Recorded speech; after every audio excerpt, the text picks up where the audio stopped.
fed, watered, and ready to go. That's what I like to hear. What's going on, everybody? It's your boy Mark Summers, Major Linux, twitch.tv/Major Linux, and it's time once again for another episode of Tech Talk Thursdays for July 24th, 2025. You like that? I know you like that. Of course, I'm joined this week and every week by your boy, Kevy Kev. It's your boy Kev in... Wait, where'd it go? The building. Okay. I like that. It doesn't work when you press it very, very fast. The guns go. Here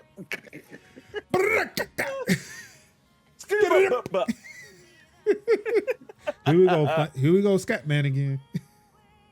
That's a callback. That's a callback from the split fiction. Yep. Fiction Fridays for those on warning. Oh, coming back real soon. Maybe tomorrow. I don't know. My schedule is finally free for Friday. All right. We might be back tomorrow. I don't know. We shall Actually, see. I want to hold off just another week because I am on call. Okay. I got called into work Sunday. I was a backup Sunday. I got called into work. Damn. And then Monday evening, I got called into work. Now, nothing should be going on. Okay. But remember last time I was on call, shit fucking happened. I woke up. I thought my weekend was gonna be great. I opened my eyes. 2 seconds later, I get a Teams message. Damn. I mean, it was like they timed that shit. Either that or I don't know. I've read a video where they're like, you technically live in the future, like you're technically perpetually living in the past because all of your senses get the information before you do, and it still takes microseconds to process that information. So what you see, what you think you see is like microseconds in the future.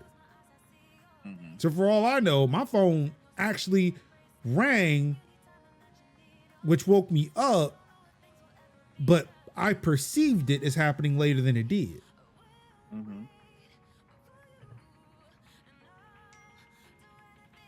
Science. Okay. Like that time is blocked. So whenever, just let me know. Oh dear. What is it? I had to make sure there was. Oh, let me click it. Nothing else is being shown. What is going on here? Yeah. Good old Greenville. Yeah. But yes, we're here for another week. Of course, Sin is on vacation. Yes. So we hopefully Lord's granting him some traveling mercies. Yes. I'm in the process of updating my iPad. Well, one of them. It might be done now. The screen turned off. The Apple logo was here, but it's not anymore. Oh. Might be coming. Oh. Something special's happening today, Kev. Oh. I wouldn't be updating iPad. Well, actually, I would be updating iPads, but today is a special update. Yes. Okay, never mind. The bar came back. It's gonna be a minute. Not being covered in today's in this week's stories. The fact that iPad OS 26, iOS 26, Mac OS 26, Watch OS 26, TV OS 26, Vision OS 26. I think that was all of them. I don't know. I might have missed one. But a whole bunch of OS 26s in public beta launched today. I updated my MacBook Pro to the latest public beta. and I'm upgrading my old iPad Pro to the latest public beta after it's been running the dev beta for about a month now. I feel like MKBHD is like, well, I've been running for 2 weeks. Yep. It's like him and Judner probably running like the new hot shit. I mean, he put out his video. MKBHD put out his video today, which would not be surprised if that video existed for a while. Yeah. And it was like, okay, as soon as they launch it, that's when we go live with the video. Right. As soon as the embargo hits, and then it's like, oh yeah, that probably would have been an embargo. Yeah, because he probably, like, doesn't you say he probably had it? He probably had developed. Well, the developer preview. Anybody can download it. Like, I've been running it. Yeah. Like, anybody can get it. It's just not. It's like the alpha. It is not stable. Like, I will at least run public betas, but like, and I probably wouldn't have cared about the dev beta for any of these, but I did want to see the frosted glass shit, and I knew, well, I have an iOS, I have an Apple device that isn't my daily driver that I wouldn't mind fucking up. So I did put it on my M1 iPad Pro. Now I'm updating this one to the public beta, hoping that it will be a little bit more performant, because that dev beta wasn't great. It like I said, there's no way all these glass features are like running the M1 ragged. I'm sorry, no. That can't be it. So I need to see if this public preview is going to be better, and then I'll look into putting it on my phone and my M4, which would technically be better equipped if that's the case. But I'm also like, yeah, I need at least my phone to do day-to-day shit. Just in case that shit goes left, and you're like, hold on. I mean, a lot of things can go left. But I was like, look, I need to be reachable in some capacity. Yeah. And I don't know how I want to be like walking around with an iPad like a phone. I mean, it'd always be in speaker mode, but I'd be like, yo, hello? Hold on, I can't hear you. Hello?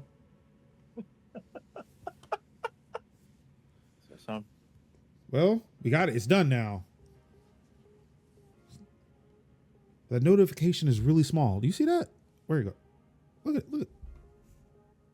Why is it so tiny? Yep. I can barely see it between those anime thighs. I was told that this is Motoko Kusanagi, but I don't believe it. No, I don't believe that. I don't believe it, but I don't believe that. I do like the fact that she has two swords, and it's still a little chunky. It's still a little chunky. Like, pulling up the app library is not great. I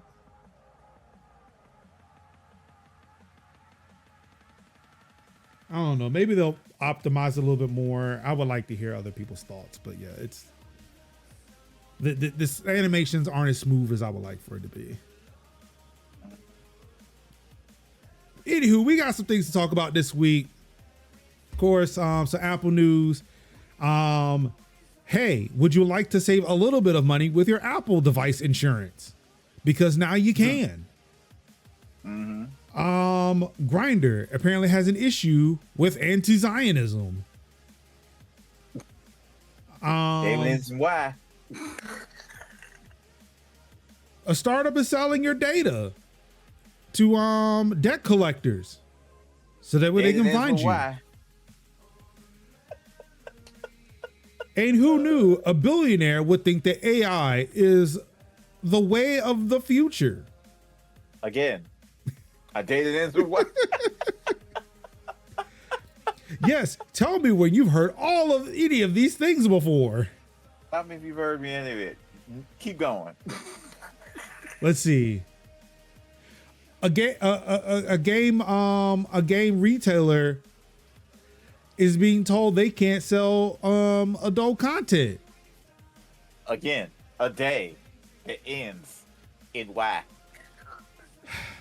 This is Tech Talk Thursdays.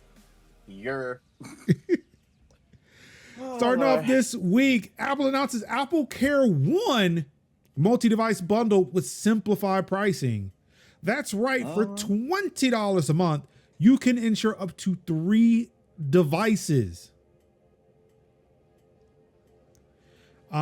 This also adds, what was it? I forgot what it, where is it? Oh, theft and loss protection from things like iPads now, which only came with the iPhone now, and now your iPad can be covered with theft and loss protection, which means somebody steals your iPad, you can get a new one. Oh, cool. Again, so they just launched this today. They announced it yesterday, but they announced it yesterday, but it launched today. It's fairly straightforward, except like I was on my MacBook when I signed up for it. I was able to do the onboarding with the MacBook on in the website, but then I had to go grab a device and go and migrate the other devices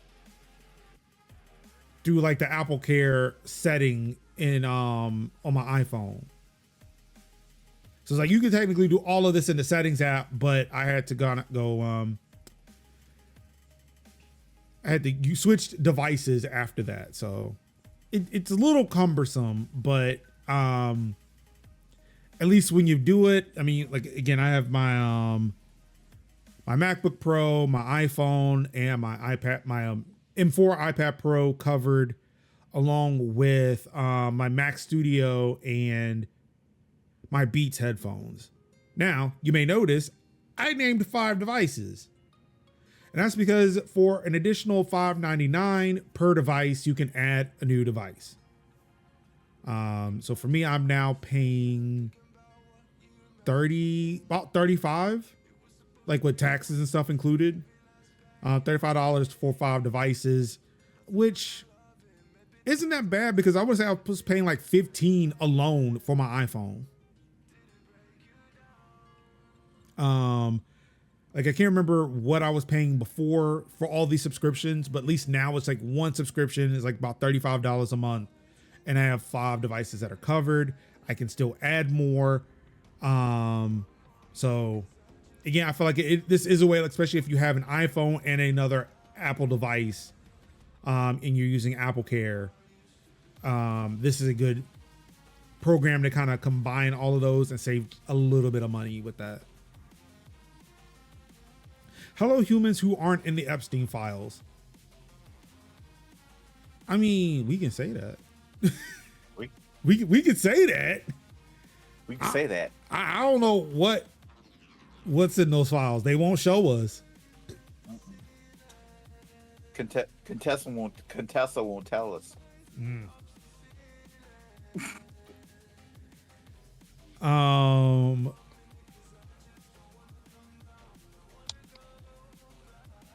So let's see here.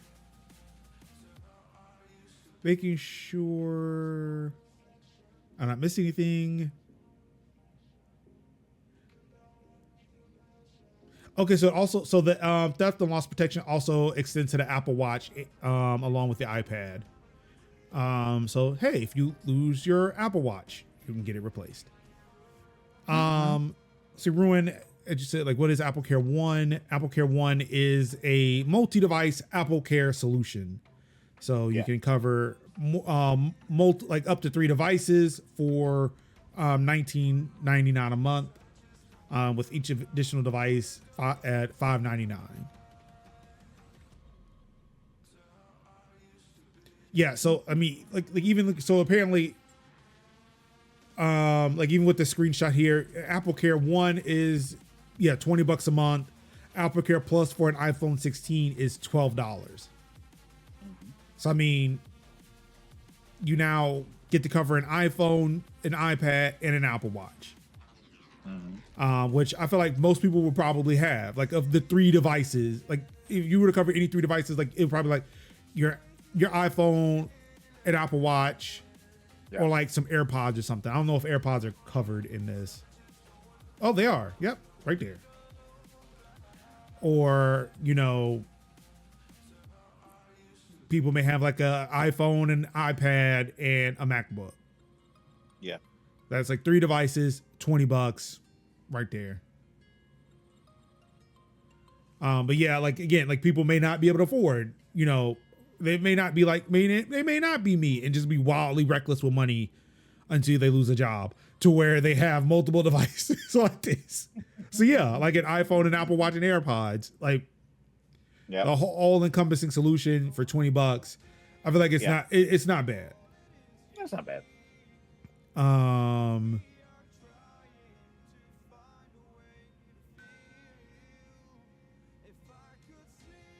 Also, AppleCare One has the most flexible grace period. Most devices can be added within 4 years of purchase. So it's like you could just go without coverage, and you'd be like 3 years in, all of a sudden your iPad breaks. Yeah, cover that. Just go and cover that real quick. Yep.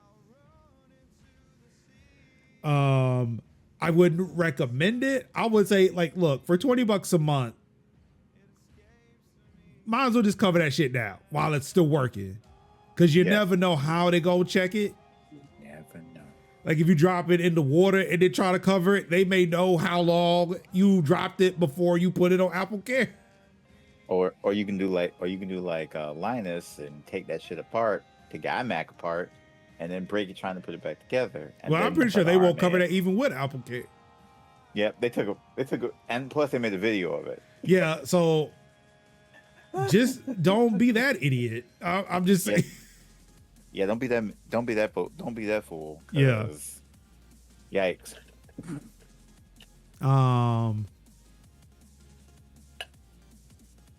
Yeah, like again, like for all the shit, like again, it is a thing where it's like, yes, every corporation, every company is just the absolute fucking worst.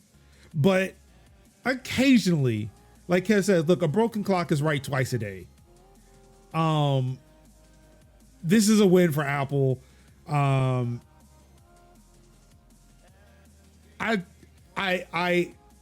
to an extent agree to some planned obsolescence of devices, but also I think that people just do not know how to use computers that way. When they just think that, you know, your hardware is supposed to last forever when it doesn't. Like computers have never been that way. Yeah. And I think there's a perceived there's a perceived performance hit, especially if you use something faster and then come back to the old things. Like, oh no, my thing's slow. Apple made it slow. Like, no, dog, you were just used to it until you got the new thing. And it was like, oh, okay. Yep. I want to say that it's like it. Well, you want the device to last 10 years. I mean,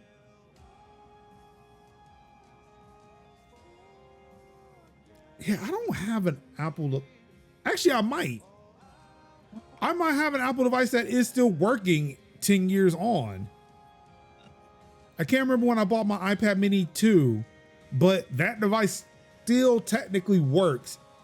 It does not take up. Well, okay, not super fast, but it still works. It doesn't get updates, so I can't do shit with it. And be super fast? No.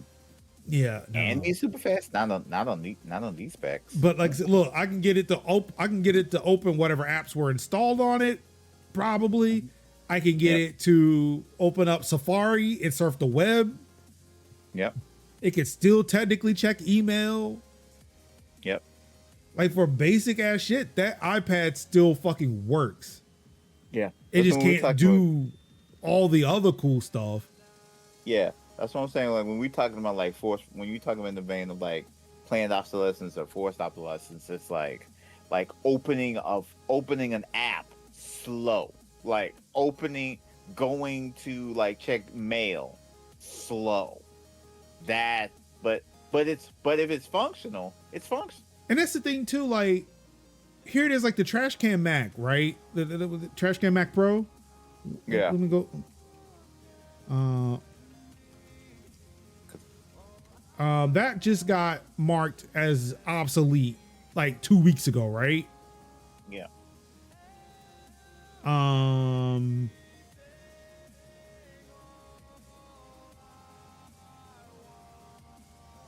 Cylindrical Mac Pro. There we go. 2013. Yep. That computer lasted for 12 years. Apple would have still worked on it up until like 2 weeks ago. Because that was considered high tech then. Like that was like upper echelon. So you then get that, and it's like, well, okay, it's functional now and beats these specs now. So it's fine now. So I mean, like, again, I'm always like, I'm not gonna like. So again, it's not me trying to be a corporate apologist, like to be like, oh, like Apple fanboy, but it's like it's still that thing of like, I don't know. Compared to Android devices that I've used, and I've used Pixels, I've used Nexus devices.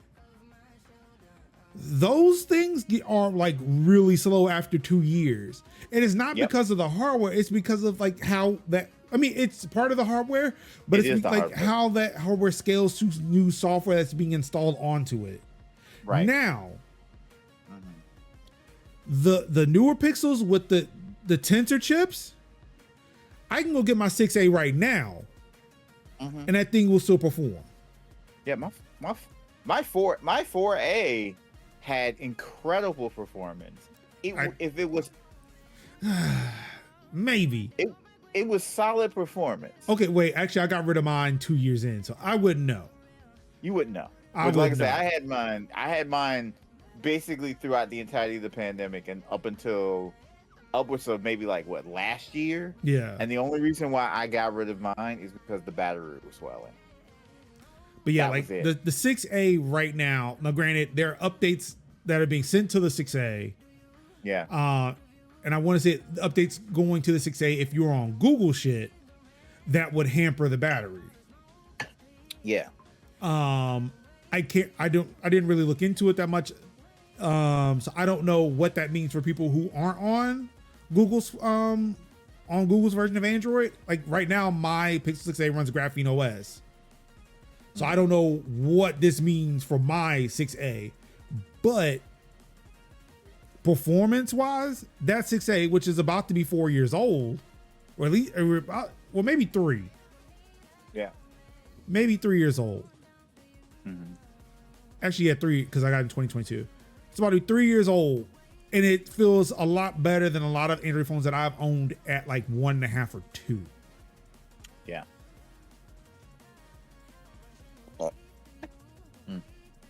Like I said, because real talk, I've had Android phones for a while, but I was like the Pixel 4a was the first Android that I ever had that had more RAM than I've ever had on a phone ever, because I think it was like 6 gigs of RAM. My phones before were like 1 to 2. And so it was a struggle to try to do anything on that phone. Like, that's why I was like, I had to get an iPad, because I was like, was tired of like trying to use apps on my phone. Like, so like using TikTok would have been like, TikTok on the the word salad phone would have like blown it up. Like, so, but yeah, I was just like, the phone quality, like I say, the phone quality is there. And I'm like, the only reason why I would have still had my Pixel 4a if my battery didn't blow, if my battery didn't expand. So, and I did not have any place, and I did not know a good repair shop to replace that battery. So I was like, well, I'll just go ahead and get AA now.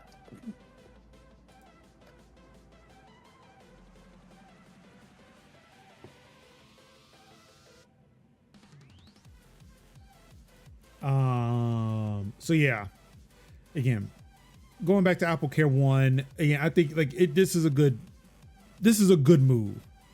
Yes. A rare win for Apple. Well, not even a rare win. Like compared to other tech companies, I don't know.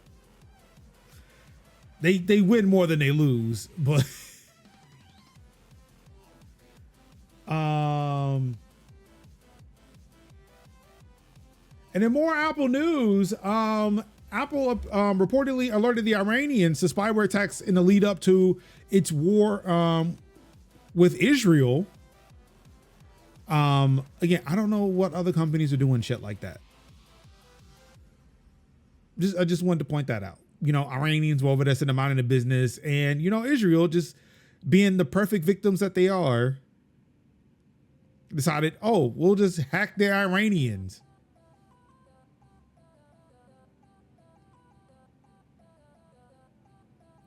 More than a dozen Iranians' mobile phones were targeted with spyware in the months prior to the country's war with Israel, according to new research.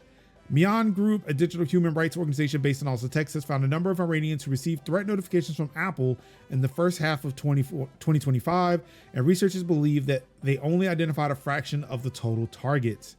The attacks marked the first known example of such highly advanced cyber espionage tools being used both inside Iran and against Iranians living abroad. It's not clear who was behind the attacks. We know. We know.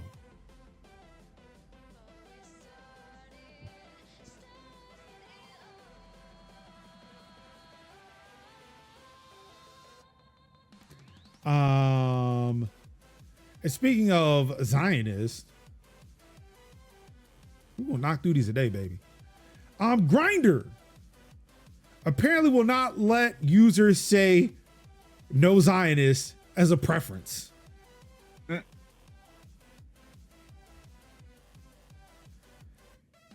know, we're gonna get into this a little bit later on, and I think we've covered this on a previous episode. I'm about tired of people telling me what I can't do with my sexual preferences. Whether it's buying video games that may or may not be explicit, sexually explicit, or telling people who they can't not want to fuck. Because Grindr is not a dating app, if I'm not mistaken, right? Yeah, it is, but you know, I thought it was a casual hookup for queer folks. I mean, it's like this. This is why I wish Sid was here. This is why I wish Sid was here. He would know. It's like this. You can go. It's like, oh, I go on this app for clearly legitimate reasons, but it's kind of a hookup spot. It's like, okay, you know, it's like in a way, like you can totally go to a drive-in movie, but sometimes people like to make out in those places. Okay. Yeah, Okay, so like, okay. You know, you could be a family of four and have a good time watching a movie. Or you can also be, you know, consenting adults in a car. All right. Yeah. Just make sure nobody else can see it. Nobody wants. I mean, look, I don't know. Look, who am I? Do what you do. Whether you're the consenting adults participating in activity or somebody, I guess, who just wants to watch. I don't know. Mm-hmm. Just do whatever. I'm not here to judge. Yeah. Grindr won't allow users to add no Zionists to their profiles, but allows any number of other phrases that state political, religious, and ethnic preferences, according to 404 Media's test of the platform and user reports. Several users received an error message that says the following are not allowed: no Zionists, when they tried to add the phrase to their bios on Thursday. The reporter tested this themselves on a new Grindr account and received the same error message. They were able to add Zionist to their profile without no, however, and could also add any phrase they could think of. No Arabs, no blacks, no Palestinians, no Muslims, no Christians, no Jews, no trans, no Republicans, no Democrats, and so on. No Zionist was the only phrase that was blocked in their testing. Wow. Others have seen this message as early as May 2024. It's not clear when Grindr started implementing this rule. No Zionist doesn't appear anywhere in its terms of service.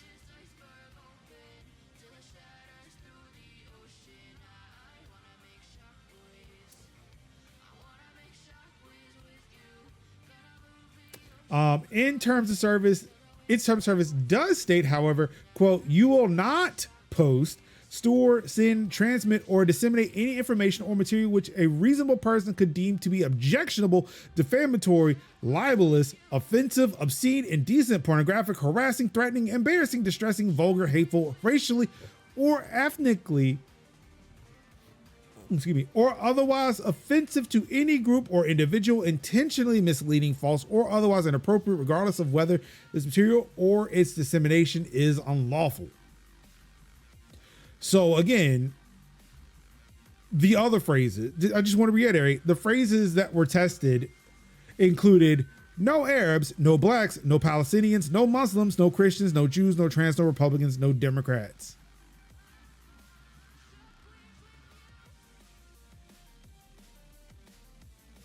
But you can't say no Zionists. Like, I'm sorry. I believe that people have the right to not want to hook up with people who are big fans of genocide.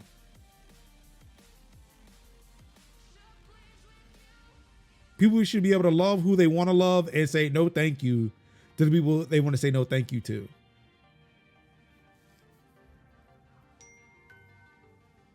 I mean, I feel like it's as simple as that. And also, it's just weird that you explicitly say no Zionists. You can't say that. But if you want to sit there and raw dog like an IOF soldier, you go on right ahead, dog. You do that.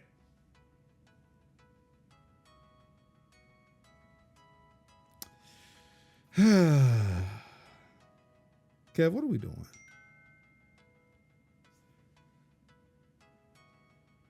I don't know what to tell you, man. What is happening, man? Don't know.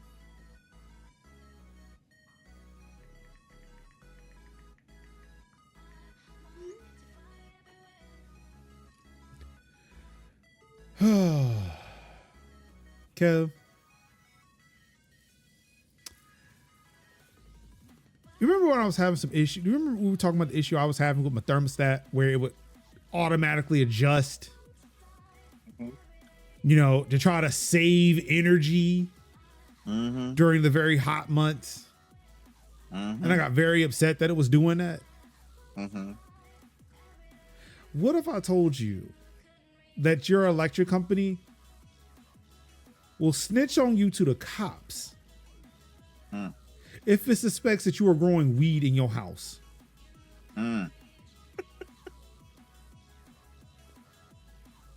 Because that's what's happening in Sacramento. Where? Well, Sacramento, I mean, California ain't doing great this week.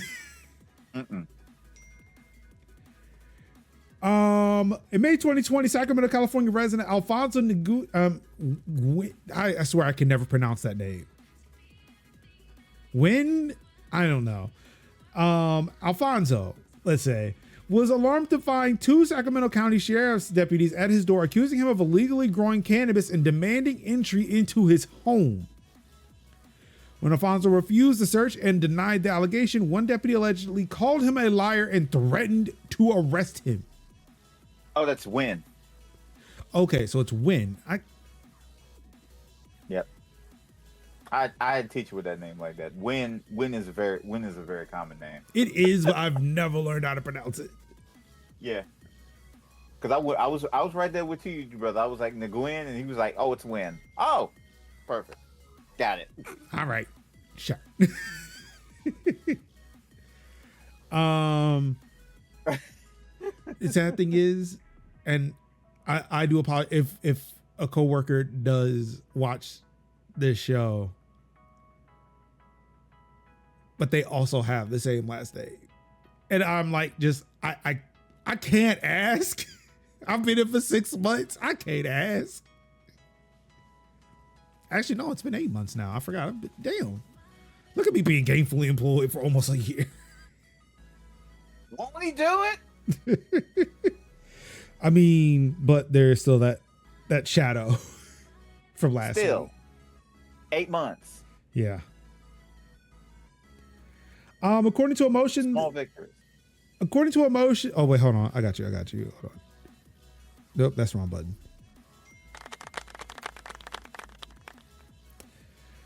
According to Emotion, the Electronic Frontier Foundation filed a Sacramento Superior Court last week. Wynn and Decker, who was someone else who got accused of a similar infraction, are only two of more than 33,000 Sacramento area people who have been flagged to the Sheriff Department by the Sacramento Municipal Utility District, or SMUD, the electricity provider for the region.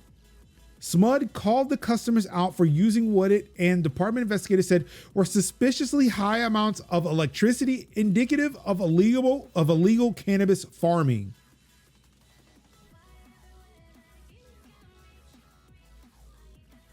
Now, what if it just so happens that a granny was growing mint in their house for shame? I'm just going to point to what Merge said. I mean, like, what if they were just mining crypto? I feel like that's the worst thing. See, that's the one thing I'm thinking about, like crypto mining, running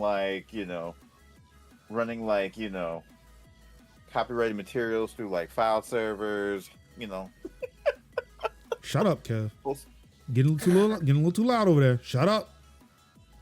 Actually, I have no copyrighted. Well, no. Yep. Shut up. Yep. Shut up. I can't say anything either, but Shut the fuck up. Friday is tomorrow. Shut up. We're gonna extend it to the day. Shut up.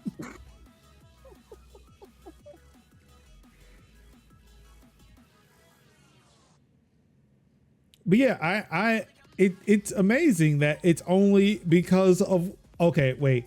In actuality, the EFF said someone in the home was mining cryptocurrency.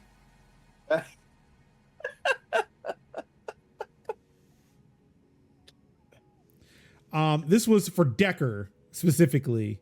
In Decker's case, for instance, SMUD analysts allegedly told investigators his electricity usage indicated that 4 to 5 grow lights are being used at his home from 7 p.m. to 7 a.m. In actuality, the EFF said someone in the home was mining cryptocurrency. Wynn's electricity consumption was the result of a spinal injury that requires him to use an electric wheelchair and special HVAC equipment to maintain his body temperature. Wow.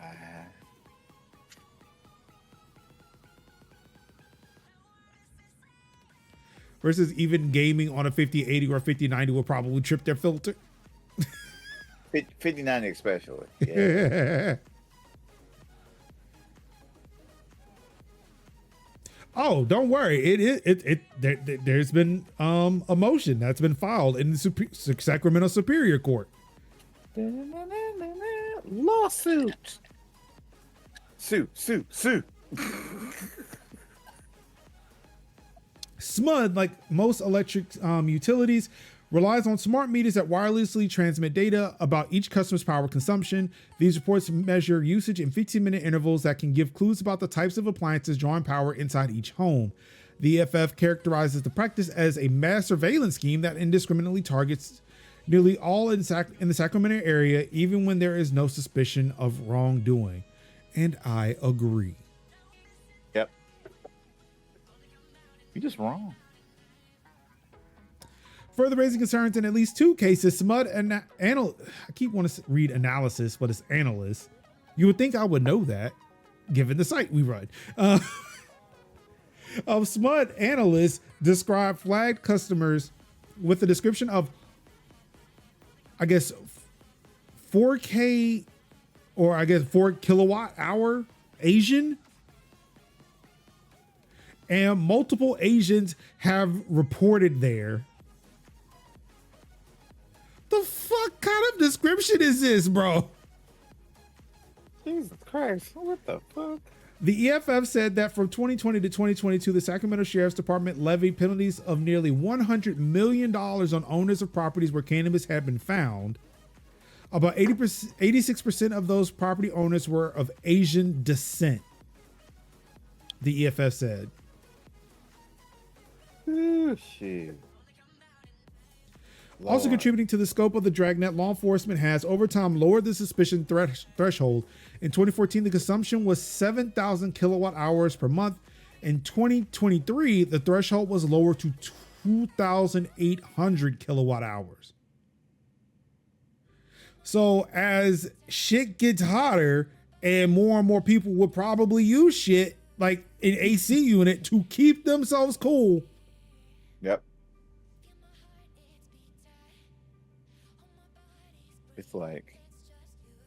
It's like, is it a grow house or is it just literally a HVAC? What?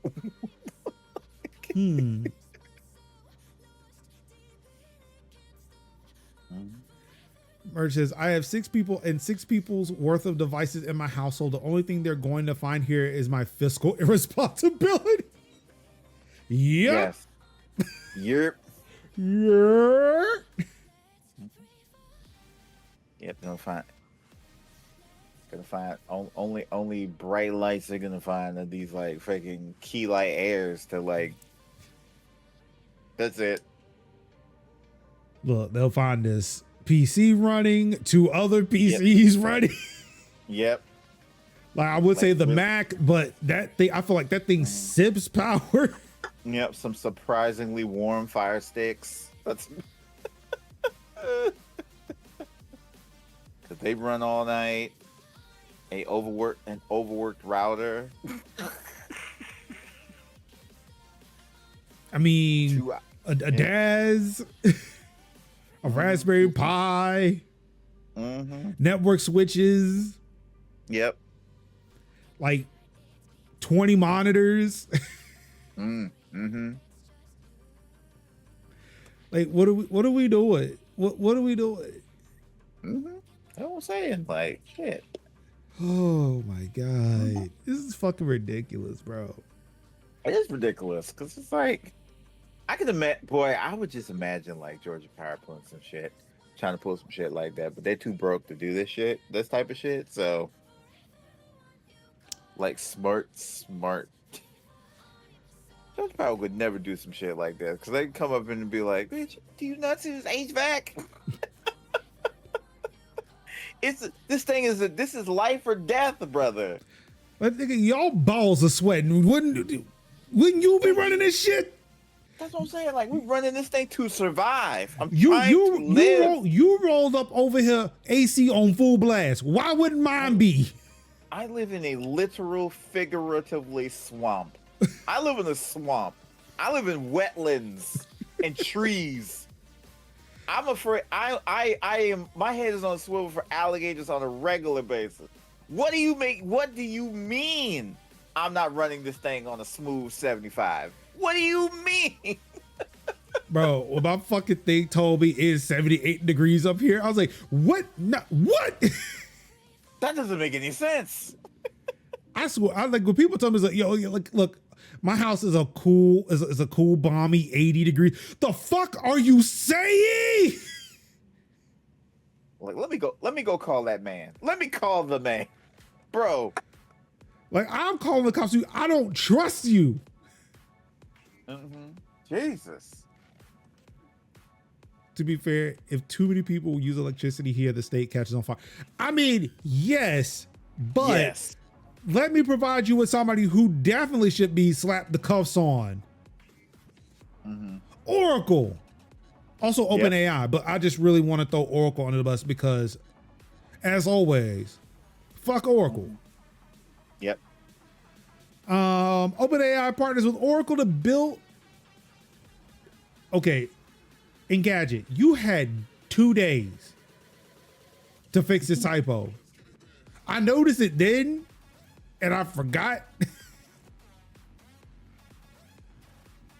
OpenAI partners with Oracle to build, not built. To build. To build. To built out. the built out.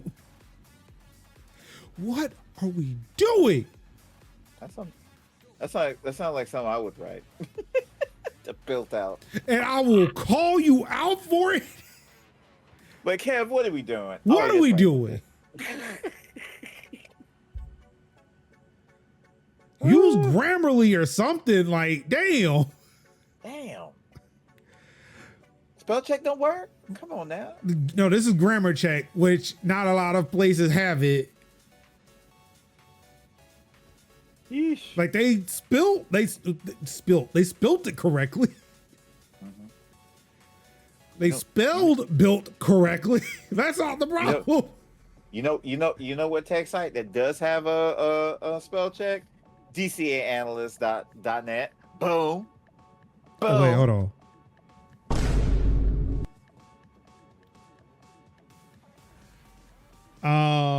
Okay, yeah, back to this. Okay, yeah, Oracle AI partners with Oracle to build out 4.5 gigawatts in data center capacity. Why is Sacramento PD not showing up fucking here? Mm-hmm. Why we ain't hearing the whoop whoop of the sound of police there? Right. Come on now. I need that. If you can find that clip for me, I would appreciate it. I need to add that to my buttons. I was like, whoop, whoop. That's the sound of the police. Hold on, I get that. Oracle will supply over 2 million chips to run AI workloads. Excuse me. OpenAI has struck a deal with Oracle to add an astounding 4.5 gigawatts of U.S. data center capacity to power the massive workload required by its large language models. The companies haven't specified where these new centers will be built, but Bloomberg is reporting that Texas, Michigan, Wisconsin, and Wyoming are all under consideration. The ChatGPT maker says this new capacity is part of the Stargate project, and that together with its one GW campus, wait, GW? No. OpenAI built GW? I feel like I'm the only one who knows what GW is. Metal Gear Solid 4. Oh, yeah. Together with its one GW, or I guess actually I think that's gigawatt, but yeah. In Abilene, Texas, the company is projecting more than 5 GW of total capacity, running over 2 million AI chips. Once the new centers are complete, Oracle began delivering its GB200 racks last month for the Abilene site as it begins operations. OpenAI estimates that the massive undertaking will create over 100,000 jobs through data centers historically employ. Although data centers historically employ few full-time workers, with most of the jobs tied to construction.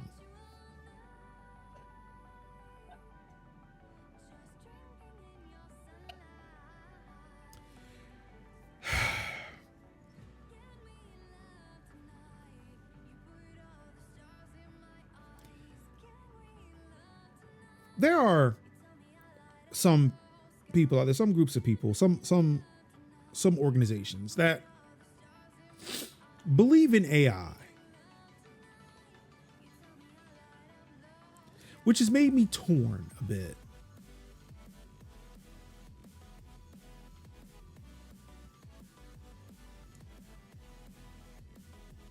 And it's things like this that still make me like, I see where y'all getting at. All AI is pattern recognition. I get it. But we are doing way too much to make the pattern recognition be pattern recognizing. Too many people are losing their fucking jobs because of this shit. And then, yeah, when you see a number like 100,000 jobs, it's not in the data center. Like this article says, it's tied to fucking construction. And when they're done building it, they're done. You now have 100,000 less workers.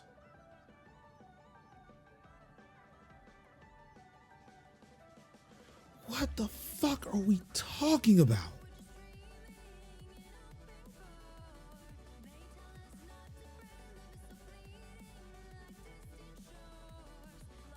It just, it is really wild to me. Like, I mean, again, like we were talking about this offline or before the show, like, yeah, the wild takes that people have to justify the terrible shit that's happening in like the tech and gaming space. Yeah. And like I'll get into specifics of that conversation when we get to that story. But like for people to look at this as like, oh man, they're gonna create 100,000 jobs. Like, do you know what those jobs are? Do you understand that they're temporary? Yep. Do you know that not everybody is going to go flock to those jobs, even if they are new jobs and not like, oh, these construction workers weren't working, so we're going to bring them here, but we still have like 500,000 jobs. We still have like 50,000 jobs left.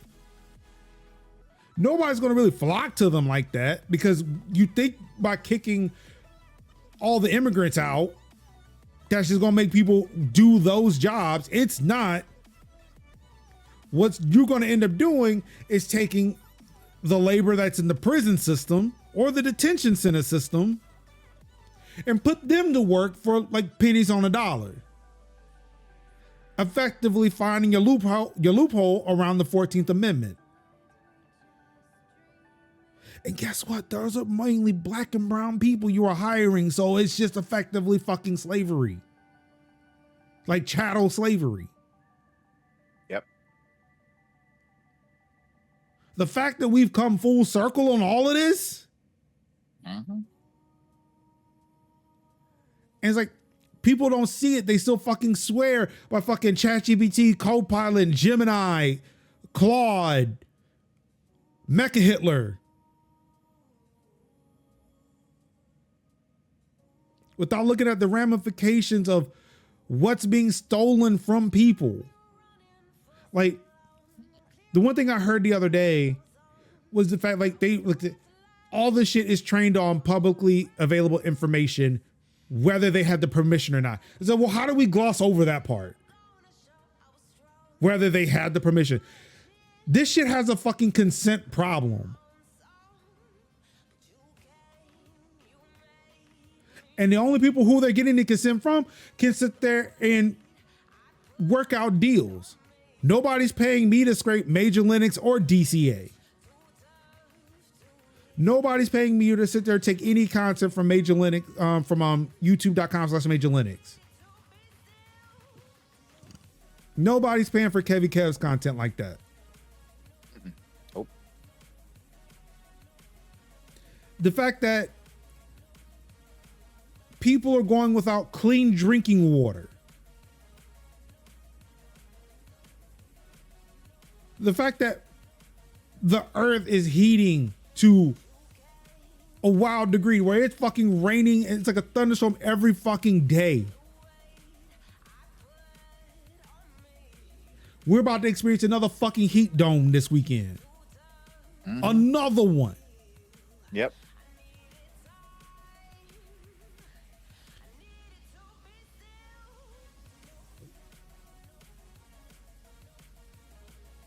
And it baffles me with this shit when people are focusing on like, oh no, look at what Trump's doing.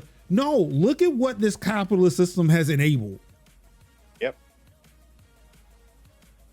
Well, you thought those AI regulations were going to do shit? That the Dems were going to, that states were imposing? Because the federal government wasn't going to do shit.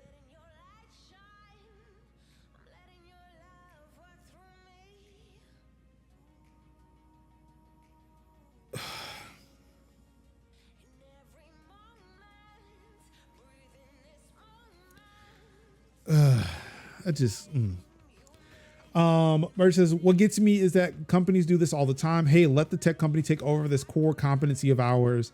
Tech companies, we need to raise prices because this stuff is expensive. Companies, oh wait, this is more expensive than what we had before, and we can't control our own destiny anymore.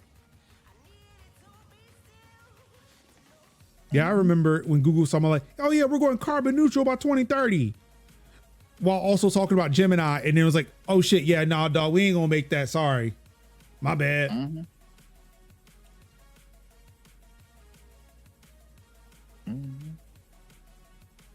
We didn't know.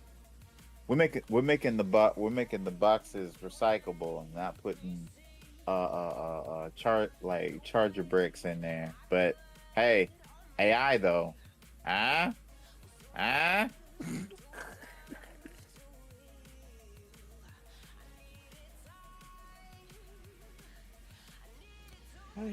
Yada.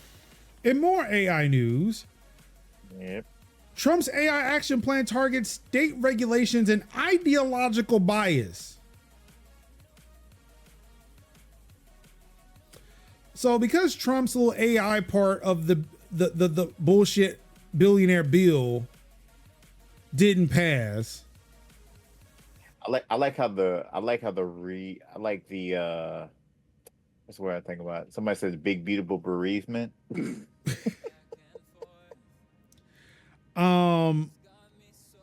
Trump has done what he likes to do best, and it's like, you know what? Executive order time. Mm-hmm.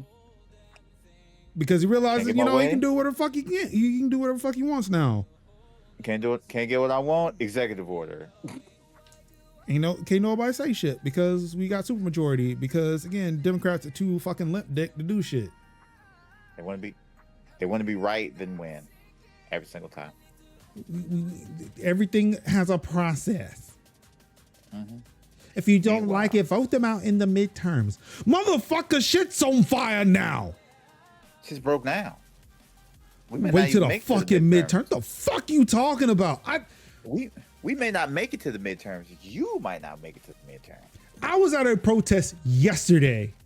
Yep. And one of the people speaking was talking about like, if we gotta vote him out during the midterm. No. Ma'am, ICE is in your backyard today. That's why we are here. Mm-hmm. And you talking about midterming a dude who voted for the Lincoln Riley Act? It's already out. Ma'am, they coming for you. They coming. I'm mad for you right now. They coming. And you talking about midterms? They're like, like I said, them jokers out here strolling like Omar in the trench coat with the sock, with the boom boom tap to his leg, going, "Ayo." And you talking about fucking midterms? Ayo, I like the midterms. That's literally 2 years. That's like a year away. Who knows what devilment could pop off between then? Come on now. And you talking about midterm dude who lied about the fucking TikTok ban? Mm-hmm. I'm mad at that motherfucker for that. Yep. That was enough to make me riot then. Yeah, but y'all wasn't mad enough. That was really the case. Like y'all not be mad about the same thing. Y'all letting just people just out here being xenophobic as shit. Yep. And now they just being straight up xenophobic, like just the whole fucking gambit now. Mm-hmm. They kidnapping y'all's family. Yep. And you talking about midterms. Yep. Like some of y'all might not make it to the midterms. Some of y'all might not make it to the end of the year. What are you talking about? The time to fight was last year. But the second best time is right the fuck now. But now, that's it. Get in where you can fit in. What are you talking about? Anywho, I'm back. So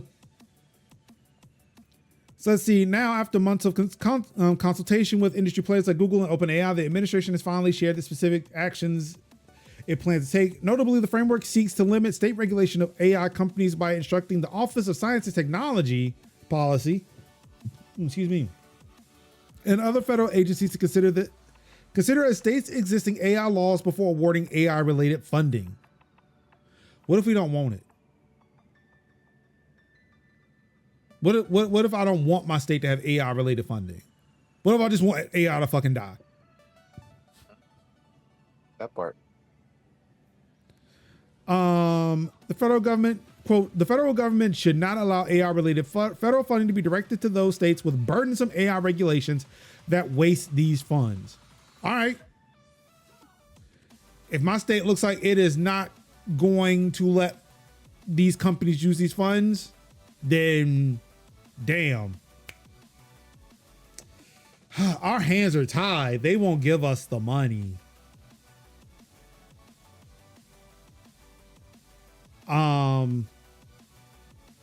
Elsewhere, the AI action plan targets AI systems the White House says promotes, quote, social engineering agendas.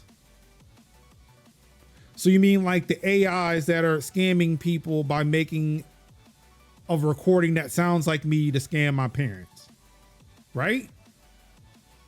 Let's find out.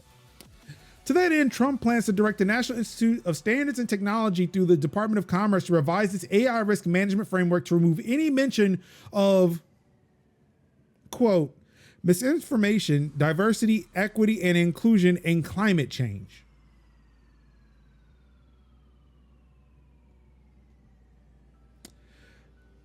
I feel like we should have waited for AI to come around when Trump was president. Because guess what? They wouldn't have been ingesting. No. Most of the fucking internet. Yeah. It would have been all fucking 4chan. Yep.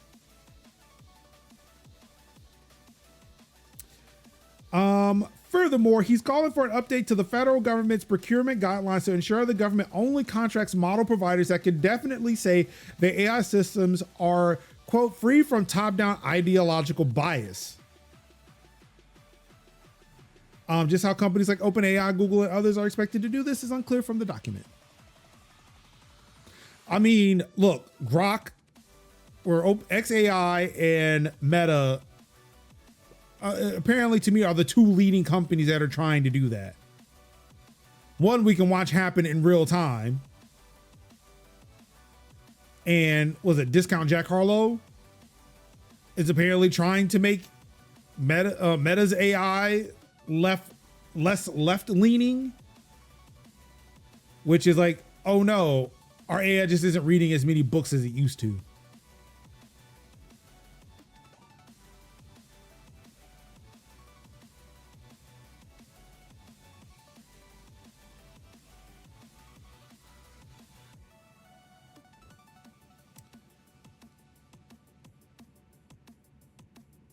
So, thoughts, prayers. It's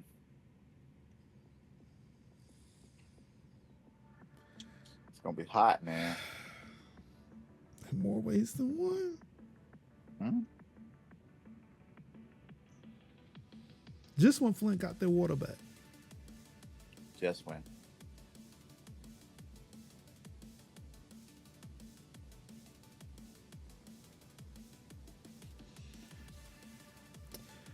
In more Trump administration news, the FCC is set to eliminate gigabit speed goal and scrap analysis of broadband prices. Analysis of broadband affordability deemed extraneous by the FCC chair. So that's right, folks. If you or someone you love happens to live in a very rural town with shit internet, they're going to continue to have shit internet. Unless they invest in Starlink, in which God help you.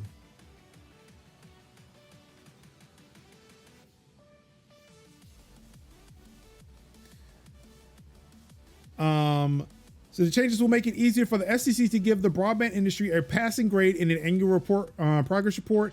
FCC Chairman Brendan Carr's proposal would give the industry a thumbs up even if it falls short of 100% deployment, eliminate a long-term goal of gigabit broadband speeds, and abandon a new effort to track the affordability of broadband. And as Takal had mentioned in Discord when I posted a story, like gigabit is like the bare minimum at this point.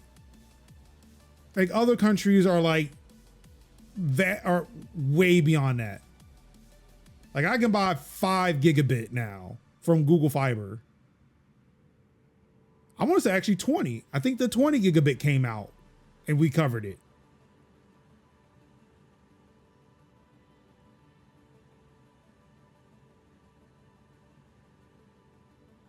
Carr's proposal, which was released on Thursday and is scheduled for a vote on August 7th, criticized the previous administration's approach. Karn tends to focus the next FCC inquiry on the statute's, quote, is being deployed phrase, rather than looking at whether broadband has already been deployed. Which means, hey, did you start? You started the project? All right, cool, you good. You do you.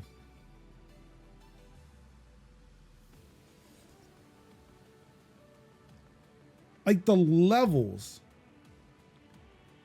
this administration, and again, by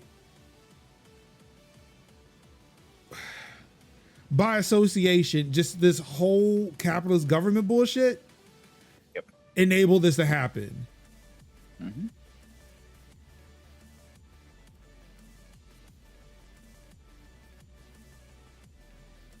Like just making sure that people do not have access to what is now becoming a vital service. Yep. Like you have let capitalism run rampant where everything is fucking internet connected now. My CPAP machine is internet connected. My fucking CGM, my continuous glucose monitor is internet connected. Yep. Like I can be denied the use. Like I'm not sure if I mentioned it on the show, right? But the insurance company can choose not to cover my CPAP machine if I am not using it enough. Yep. How the fuck do they know that? Mm-hmm. The fucking CPAP machine has a fucking SIM card in it. Yeah. Like I did not have to connect it to my Wi-Fi. No, it's I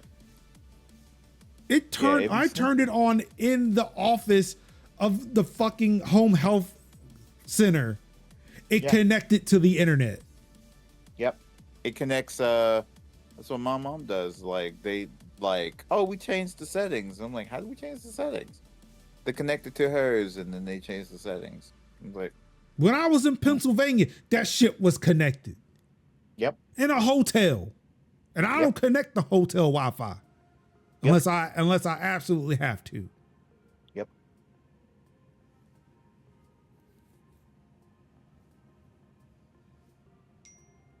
If you're unprofitable enough, they'll turn off your CPAP machine at night. I mean, next thing you know, my CPAP machine is gonna start mining sleep coin. What shit? I wouldn't put it past them.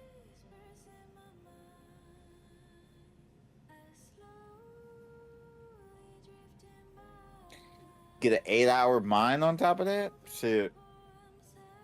Like while you sleep, it mines Bitcoin. Like what the fuck, dude? Yep.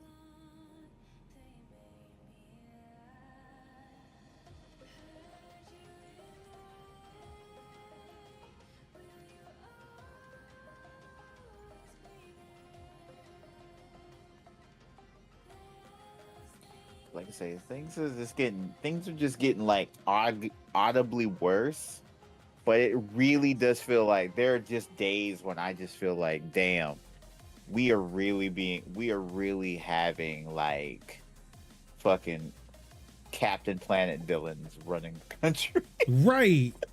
like Hoggish, like we got Hoggish Greedley and Loot and Plunder just running this. Just running it. Merge that they'll only get about 4 to 5 hours out of me too. What's going on, Infamous? How you doing? Hey, Infamous. But that's what I'm saying. Like, damn, it really has got to the point where it's like, damn, we're really being ran by like 80s cartoon villain types. Let's see. Quote, not only is a long-term goal not mentioned in section 706, and this is regard to the long-term goal for the gigabit plan, but maintaining such a goal risks skewing the market by unnecessarily potentially picking technological winners and losers. Is that not what free market capitalism is? That's what it's supposed to do. You did good, you win. You make good business choices, you get to have the business. Quote, good is in quotes here. You make good business choices. Mm-hmm. Child, you don't even have to make good. It's like you just make business choices.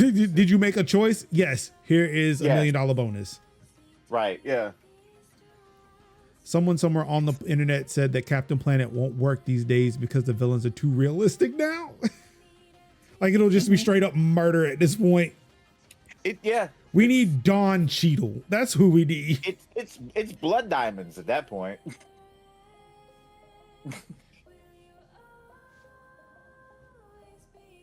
Yeesh. Carr's proposal alleged that the 1,000 up 500 down 1,000 down 500 up megabit per second long-term goal would appear to violate our obligation to conduct our analysis in a technologically neutral manner, as it may unreasonably produce. What the fuck is this sentence? Maybe unreasonably prejudicial to technologies such as satellite and fixed wireless that presently do not support such speeds. Oh no! So people would have to build the fiber out? Mm-hmm. People would need that be hardwired to the internet to get the speeds, which would definitely benefit a lot of people. Yep. You mean to tell me that companies would actually have to do those things? Yeah. In order to compete? Yep. Because trust me, satellite internet is only good in like the most like minute of use cases. Because if you've ever had any form of satellite TV, a cloud fucks that up.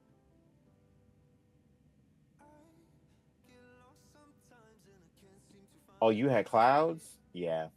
You're gonna have internet, my guy.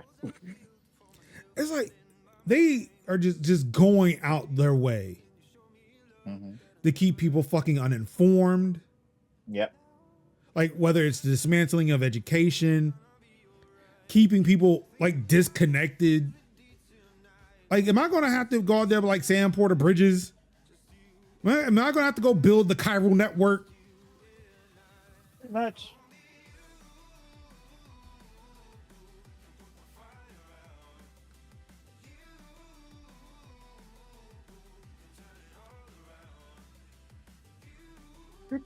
Pretty much.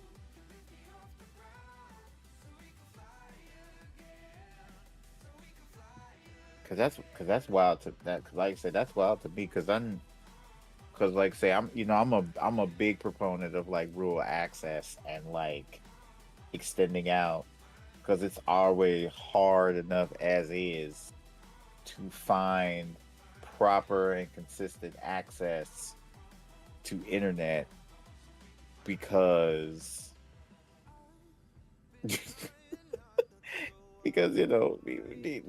municipalities and areas, states ain't investing in it, but being able to like have access for internet to just be out there in those rural areas would be a godsend to people. We propose again. I think I'm sorry.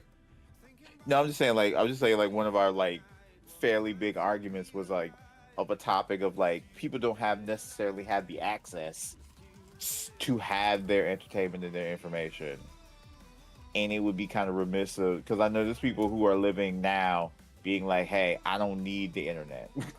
I don't have internet access. I don't need internet access. People are still getting their information directly from television and using the cell data in their the cell data on their devices to be able to watch YouTube and Netflix and TikTok whenever on their phones. Yeah. Anyway, I'm sorry. How do you go from a range of 240 megabits per second to 35 megabits per second? That would annoy the shit out of me. We've literally gone back 15 years. No, this is someone's experience with Starlink. Yeah. That's them. Yeah. No, like this isn't like the the bare minimum. This is just their their experience. Yeah. Lowest is around 35 megabits per second, and their highest is around 240. Yeah. You mean at any random time you can lose 210 megabits per second? Yeah. Just it's they went from Starlink to that other satellite internet company. I Hughes? forgot. Hughes, right? They went from Starlink to Hughes. What do we? Yeah.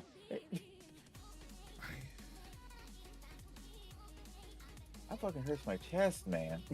Quote, we propose to again focus our service availability discussion on fixed broadband at speeds of 100 to 20, 100 down, 20 megabits per second up, and seek comment on this proposal.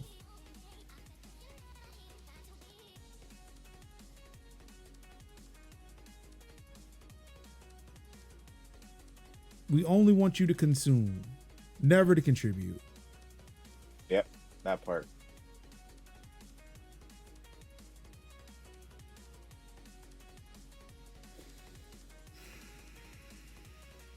In more internet news, California backs down to Trump admin won't force ISPs to offer $15 broadband. Mm-hmm. A California lawmaker halted an effort to pass a law that would force internet service providers to offer $15 monthly plans to people with low incomes.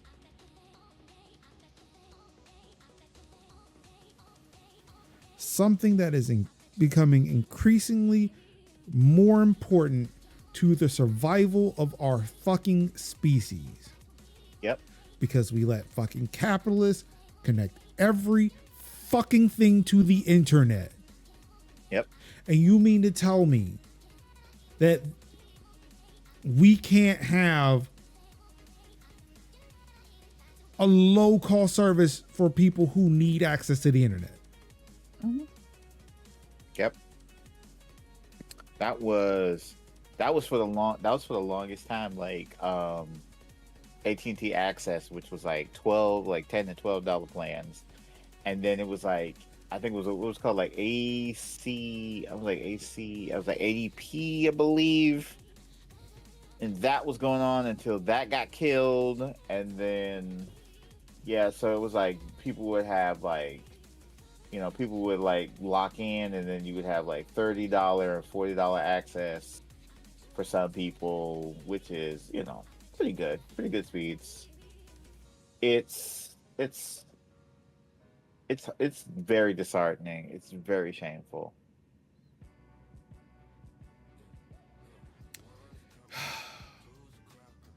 Again, when they say that, you got to vote in these Democrats, vote blue no matter who. Just know that Tasha Borner is the one who sold California up the river. Yep. Who introduced that $15 a month plan and pulled it out. Yep.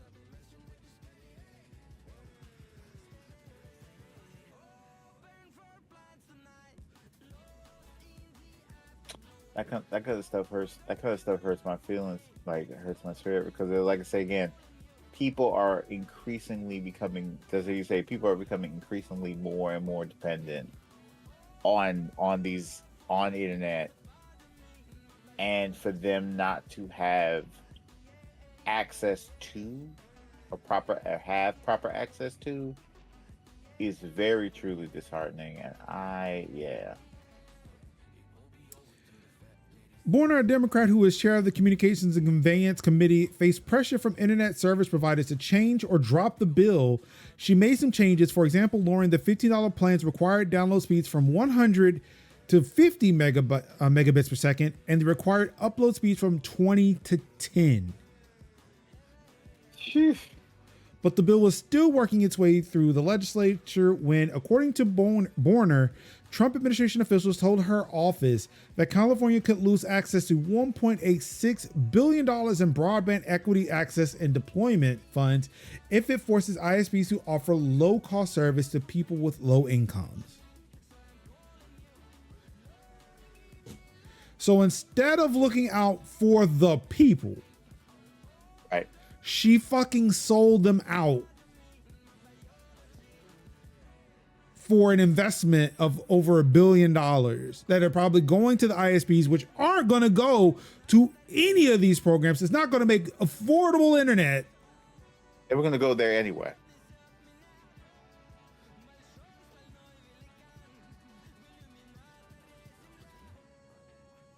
They were going to get that money anyway. That amount is California's share of a $42.45 billion fund created by Congress to expand access to broadband service.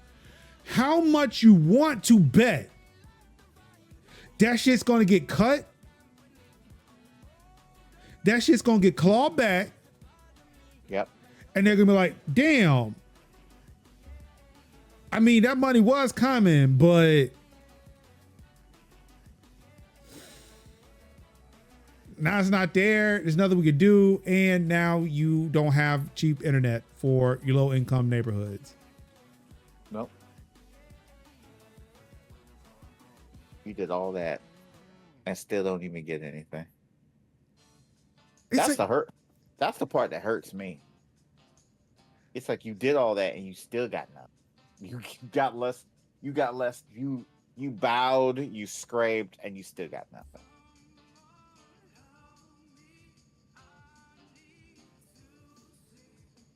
Like, just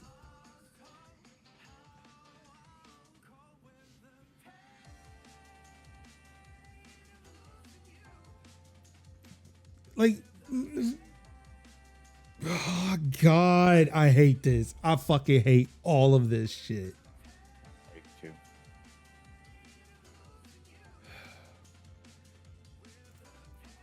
A startup is selling data hacked from people's computers and to debt collectors.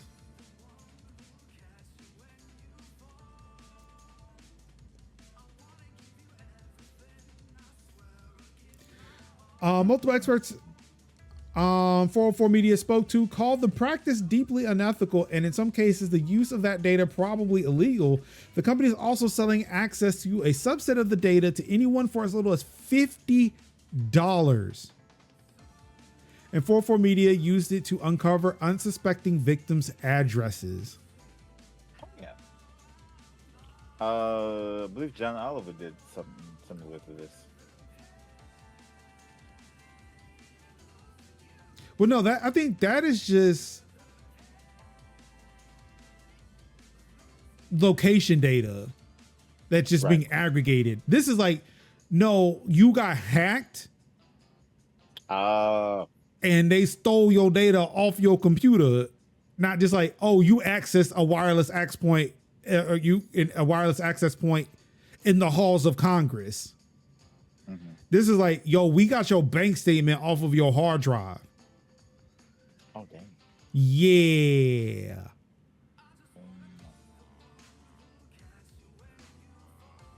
The activities of the company called Farnsworth Intelligence show a dramatic shift in the bevy of companies that collect and sell access to so-called open source intelligence, or OSINT. Historically, OSINT has included things like public social media profiles or flight data. Now companies increasingly see data extracted from people's personal or corporate machines and then posted online as fair game, not just to use in their own investigations, but to repackage and sell too.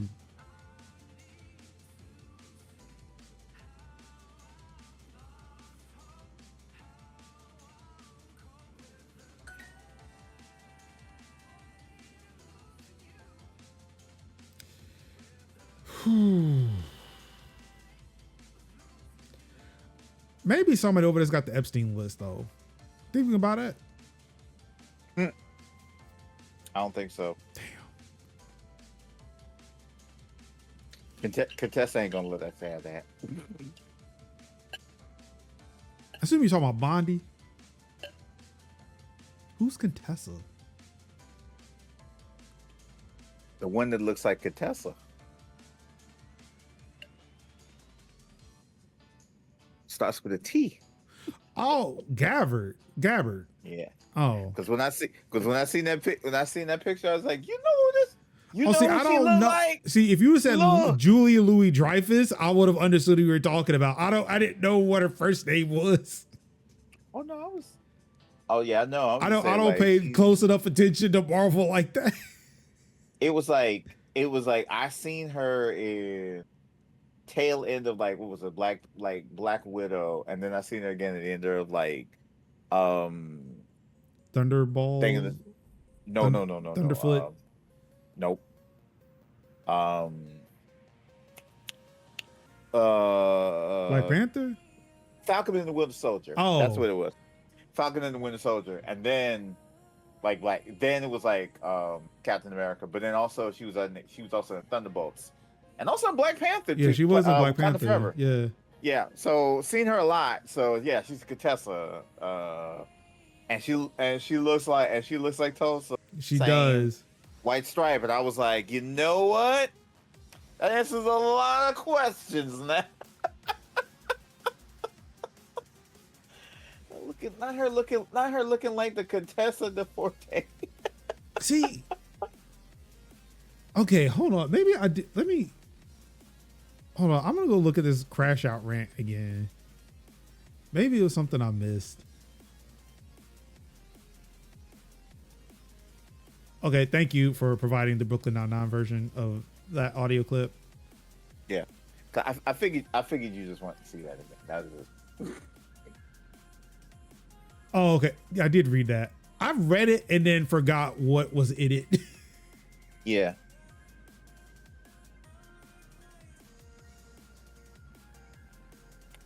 Woo. I wasn't sure who exactly wrote that because I wanted to make sure. Like, wait. But wait, who did write it? Like I think that was also another thing that I was wondering when I saw it. Like, that's why I was hoping Merge would be on the show tonight, because like I would ask that question, like, who wrote that? Like, what is this about? Because I'm like, like I said before I had made a judgment call, I was like, who wrote this? Oh, you're about to write it, right? But where? Yeah, but where though? You know, if we only had a site where we could write things. Oh man, am I about to J. Jonah Jameson again? We about to get two articles in 2 weeks, in a week, man. I had to post my GIF. Give me pictures of Spider-Man. Be like, eventually I'll write something. I might cheat. I might cheat and take take at least one of my articles that I've written, probably the security one that I wrote on Major Revolutionary, and put it on DCA, because it's that one's tech related. That was cool. I might cheat. Yeah, I might cheat. Just to say, look, I wrote an article for TCA this year. I am compiling my first op-ed. Or really, it's not an op-ed, it's more of a think piece. It's more like, my thoughts on the Steam Deck. You know who I want a think piece from, but he'll never write it. Oh, yeah. Because I told you what we got to do. We just got to copy and paste and give them the credit. compile it into a thing, and just put it out there, saying like thoughts from Takai. I might. Yeah, look, I was gonna run it through AI, but I was like, yeah, no, I've scrapped that plan, which is the reason why I haven't done it yet. But yeah, now I'm just like, look, without editing, these are the thoughts of Takai, because he will never write these on the site. I'd be like, and now we shall have thoughts from Takai. He taunted me this week when he shared that Jon Stewart talked about Andy Rooney on the Daily Show this week. Mm-hmm. So okay, so now we just playing with my emotions now, because I want the Andy Rooney. I want it. Yep. Uber will help pair women riders and drivers in the U.S. Women preferences first launched in Saudi Arabia in 2019 before expanding to 40 countries. Uber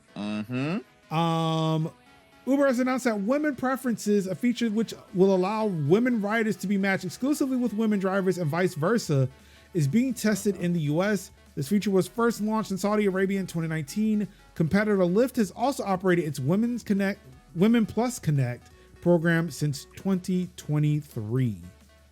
Yes. In the next few weeks, women preferences pilots will begin in Los Angeles, San Francisco, and Detroit. Once live, women riders will see an option called Women Drivers when requesting a trip on demand. Reservations can also be made to pre-book a trip with a woman driver. For something less certain, riders can set a preference for a woman driver in the Uber app settings. While this won't guarantee a woman driver, it does increase the chances. You know what this also, this would also work for? Instacart. See, I'm going to say no, because that's coming off kind of sexist at this point. That men are terrible Instacart. Yeah, Instacart you want a woman to shop for your groceries? Yeah, look, because not a safety issue at that point. That's just saying like, look, women be shopping, and it's like, no, not touching that. But it's like, but you know who also says that? The women. Like the women be like, let them say that. Let them say that. And this joker gave me a lettuce. Let them say that. Let them say that. Look, me as a man have no thoughts. I don't care. I order groceries. Groceries are here. That's great. I don't look. I order things that are in boxes, so it's not that difficult. They have been saying. Look, I've heard them say. Let's get a woman on the show, and then she can say that on the show. I don't think this is our place to say we should have women on women's car shoppers. That has been shown by my own data. Bruin says, I've done the work. It's true. Nope. Not the thoughts of Kevin Kev in this particular instance do not reflect the thoughts of DCA or Tech Talk Thursdays. I'll stand on it. Dude suck. So you can send them over to Kevin Kev or it's your boy Kev.bsky.app or whatever the fuck his handle is on Blue Sky. The way I say that, I'm gonna be on that stage with the background. A woman in the pantsuit is gonna be talking to me, and I'm gonna. Yes, guys. According to my own data, men are bad Instacart shoppers. It is true things. It is just whatever. I'm gonna be in my nice little outfit, my sport coat with a button down with no tie, and it's really gonna be sad. It's really gonna be sad if I have to kick you off the show because you got canceled. Look, if I'm gonna be canceled, I'm gonna stand toes down to the fact that them can't shop. No, it's not. I mean, okay, you know what? No, shit, fuck it. No, I want no part of this. I don't care how you frame the argument. I want no part of this. I will stand on, sure, for the safety of women, having women drivers and vice versa, for the women drivers to feel safe, or for the femme presenting drivers to feel safe, that they want only femme presenting riders. Right. Good decision. Instacart, there is no safety involved in that. I'm not safe. I'm like, you don't gotta say it. I'ma say it. Them. This will be the one time we get like 1,000 listens. And like shit, how the fuck I get involved in a scandal? What the fuck did I do? I'd be like, you show me the empirical data that that's not a thing, and I will show you 5 videos of 5 women saying like, this man can't, my male Instacart shopper can't figure the difference between a lettuce and a cabbage. Again, once you clear your name, I might let you back on. But tune in if you get canceled. Look. if that's what I get canceled for, then that's what I get canceled for. Oh shit. Bruh. Okay. I'm like, all right, well, step it up then. Get good, GG's. Again, We talk about. I see your rationale for it. I see your rationale for it. It's just the initial statement. Just I don't look. That man ain't good Instacart shopper. That's not what you said first. It's like, oh, I want a lady Instacart. You want option for women to only do Instacart shopping. That's what you said. Yeah, that's what I want. Cause I don't want. Cause like I said, these dudes be like, well, I can't find the ground beef. Looks at 11 different like tons of ground beef in a cooler somewhere. Couldn't find what I asked for. Look, I'm just saying. Look, you get called up for that. As long as you provide. Look, I will let the court of public opinion decide. This be the best. This be the best rated show because I'm getting a whole bunch of comments being like, "Yeah, that's true, man." Yeah, that's true. That's true. I hope somebody clipped that so we can share it. Yeah, I'll stand on that.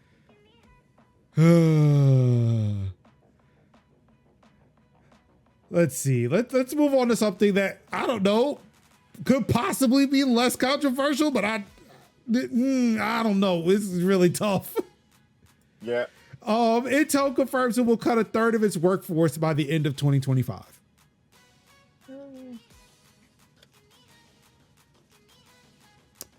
And of course, we use the third. They use the third here. Today, the chip maker said it anticipates having a core workforce of 75,000 employees by the end of 2025. That's about a third less than the 108,900 people it employed at the close of the previous fiscal year. So we're looking at about 34,000 jobs.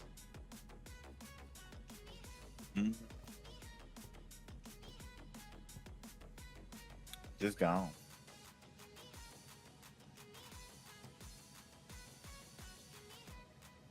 Again, if you have to lay off this amount of people in order for your company to stay afloat, you should not have a company. Sure shall shit.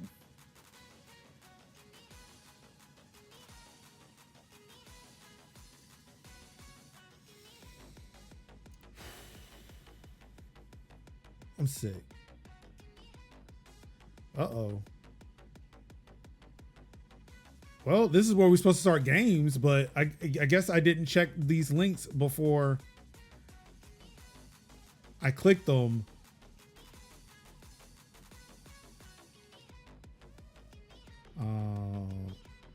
Give me a second. I'm gonna see if I can find it.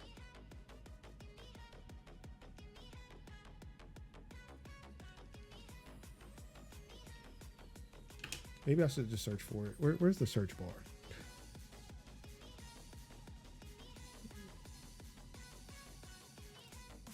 What are you looking for?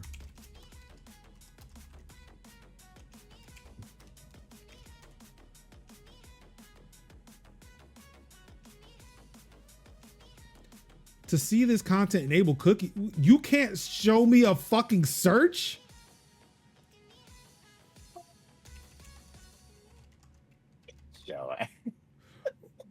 Bro, what the fuck, man?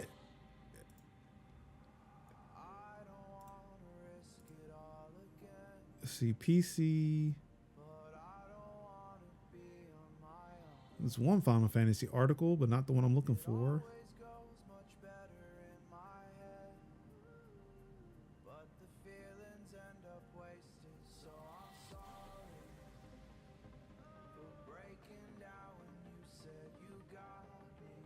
There's not even like a next page.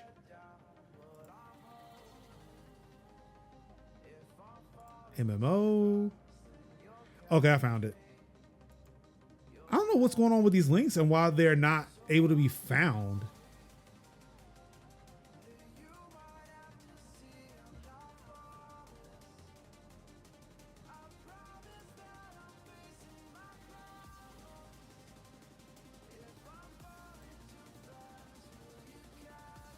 Hold on, I'm gonna be with y'all just a second. I just want. Oh, the link URL is getting cut off. That's what happened. That's weird. I swear I do not want to switch over. I don't want to switch back to Google, but Nextcloud is about to make me do that because I was not having these issues before. But here we go. This is the article I was looking for. Final Fantasy XIV is ending support for Windows 10 OS alongside Microsoft. Even though they said that the game should still technically be playable, it just won't be supported on Windows 10 come October. Yeah.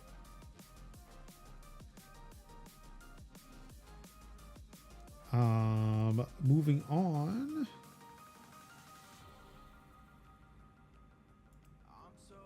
Now, I wish I knew what this one was. I do know what well, actually, I do know what it is, but let's see if I can find it again. So it's Xbox related. Actually, I know where I can find it. It's in Threads because that's the one.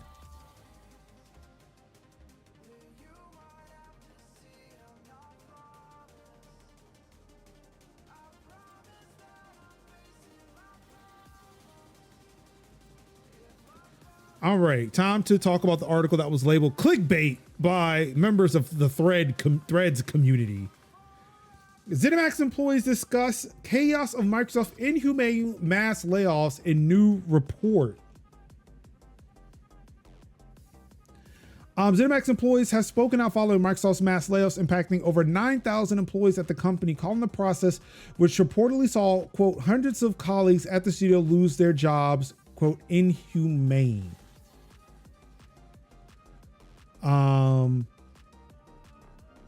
One source speaking to game developer described the chaos accompanying Microsoft's latest layoffs, claiming staff had been frozen out of company communications, including Slack and email, before HR had even made contact, causing widespread confusion and panic. Another employee, Paige Branson, told the publication Microsoft had failed to effectively clarify who would be impacted by the layoffs, leaving colleagues distraught and confused. Quote, making it so that people have to rush to type a goodbye message into Slack to their colleagues that they've been working with on various projects that have been making your corporation money for 15 years is disgusting.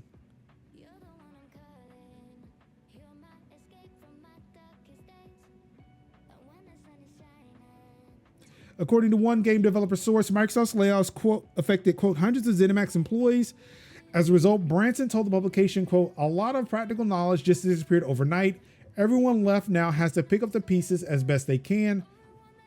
Excuse me. The dwindling morale and general confusion of it all has extended to our general workflow. We used to have very, very reliable people working on things, and they're no longer there.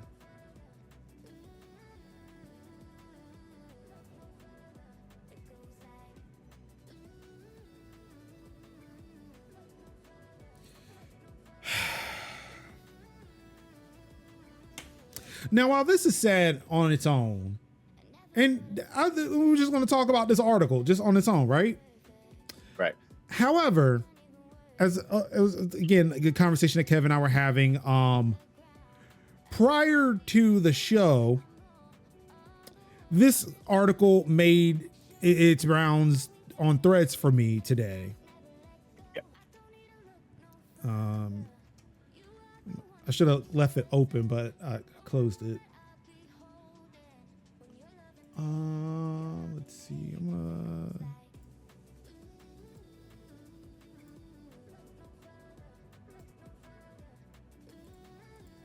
How do I make this into one column again? I forgot how to do that.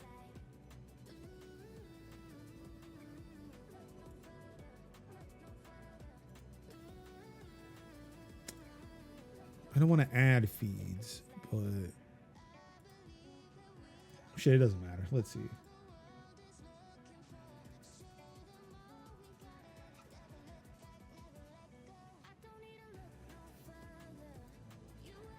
Mm-hmm. Can I do this? There we go. Okay. So yeah, so this got posted to Threads 10 hours ago, right? For me, where I made the mention like Microsoft has no fucking clue what it's doing. Now, I've got people who corroborate, and one person in particular, again, Takal, who will say, who's been saying this for years. Yes. It baffles me that there are people who are out here, and granted, now that I've zoomed in on his profile picture,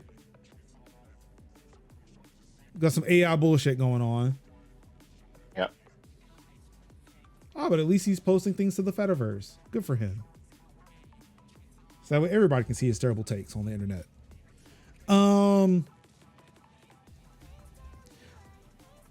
He comes in with the response that, oh, they very well know what they're doing, hence the layoffs. To which, I responded, I mean, yeah, outside of companies doing what companies do, which is trying to generate infinite profits from finite resources, and they realize they can't do that. So in order to keep the money going, they got to get rid of people. Yep. And say like that's malicious management. I really feel like they don't understand how to run a company. Was it insulted by giving by him giving me a very basic definition of why a company does the capitalist thing it does? Yep. And for those who are listening to the show, they go on to say big corps make both cuts, reorganizations, and hiring based on forecasts, which speculation. These cuts isn't mismanagement, is management. And I am reading this verbatim. I am reading it as he wrote it. Mm-hmm. Doesn't justify how shitty it is, but this is the very nature of management. When you have a business, sometimes you have to make cuts. This has also happened in your personal life. Sometimes you have enough money to buy stuff. Sometimes you have to make cuts. Calling it, they don't know what they're doing, simply says how little you know what you're talking about. Now I'll give my response before I actually, read this fucking comment for Phil. Because I really, really want to hammer a point on here because it says I don't know what I'm talking about. This is my response. The company is being poorly managed because they are making terrible decisions like acquiring huge companies and then laying off large swaths of people due to those purchases. They then turn around and bet huge on AI based on nothing but speculation and are putting people out of work based on said speculation. If you can't afford to keep people employed because you'd rather just acquire vast amounts of IP and speculative tech, then you don't deserve to have a company. How I do? Kev, I would like your opinion. How do you think I did there? Pretty damn good, if you ask me. Now, to go back to his original comment, given the fact that it seemed like broken ass AI wrote this, but I guess not, because at least AI would use decent grammar at this point. Yeah. And, capitalization consistently, punctuation consistently. The fact that this person tries to compare a capitalist corporation to someone's personal life. Yeah. Does not make any fucking sense to me. No. Because in a capitalist company, in a corporation, when you have, you make cuts because you're not bringing in money, not because you don't have money. You got the money. The money's in the bank. You are always making a profit. At least Microsoft is. Microsoft is constantly making a profit. Yeah. What they aren't doing is making an increase on a return on investment. Right. That's going down. And when that happens, you get rid of staff. You get rid of things that you have to continuously spend money on. In your personal life, that is not the same thing. In your personal life, when you have to make cuts, you just stop buying things. You don't toss things you already have out the fucking window. If I don't have a job, I don't throw my Xbox out. Nope. I don't throw my TV out. I don't throw my car out. I just can't afford gas. I can't watch a Netflix subscription. I cannot buy new games. That's right. I don't throw away assets thinking that's going to bring in more money for me.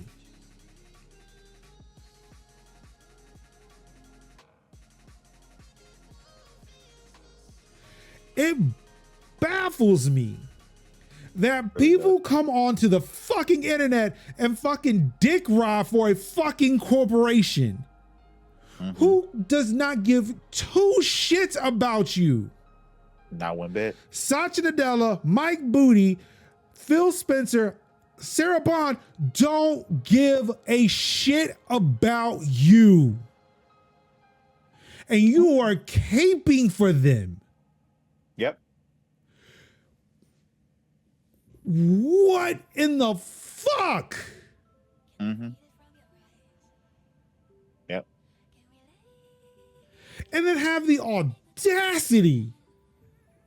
Like, really, like they came for me. Like, I'm gonna need you to sit down and look at my previous content before you do some shit like that. Like, thought you ate, stayed hungry. What are you doing? Like, I'm not your average fucking everyday leftist.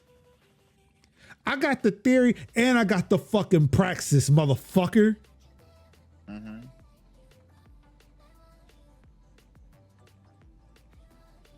Indeed. It's like the equivalent of like, I can't buy food. I'm gonna throw away the refrigerator. Like, tell me you do not understand business without telling me that. Exactly.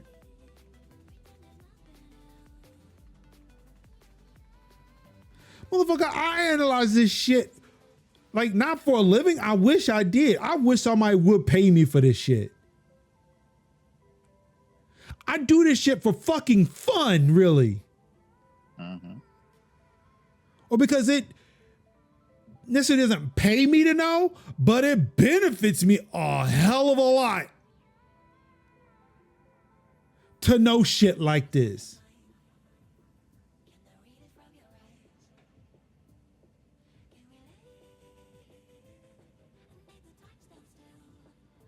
So I'm glad he let this go.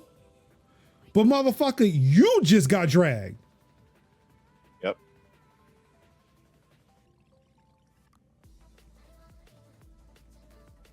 And don't, he wasn't the only one. Somebody else came into my mentions about this shit too. Thought he was about to eat. Wrote a post and then all of a sudden his shit was gone.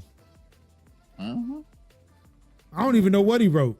I wish I could see like notification history on an iPhone, but you can't.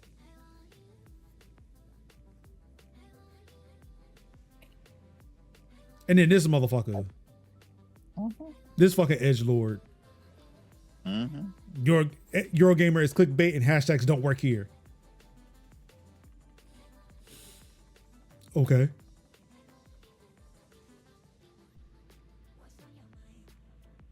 Oh no, it's a YouTube partner. It's also a podcaster, Kev. We should be concerned. Mm-hmm. As we say while we're on a podcast. But not to just go around this like you trying to like swing a big dick or nothing like that. I do got more followers than him on Threads. Not the toot my own horn, but do do do do do.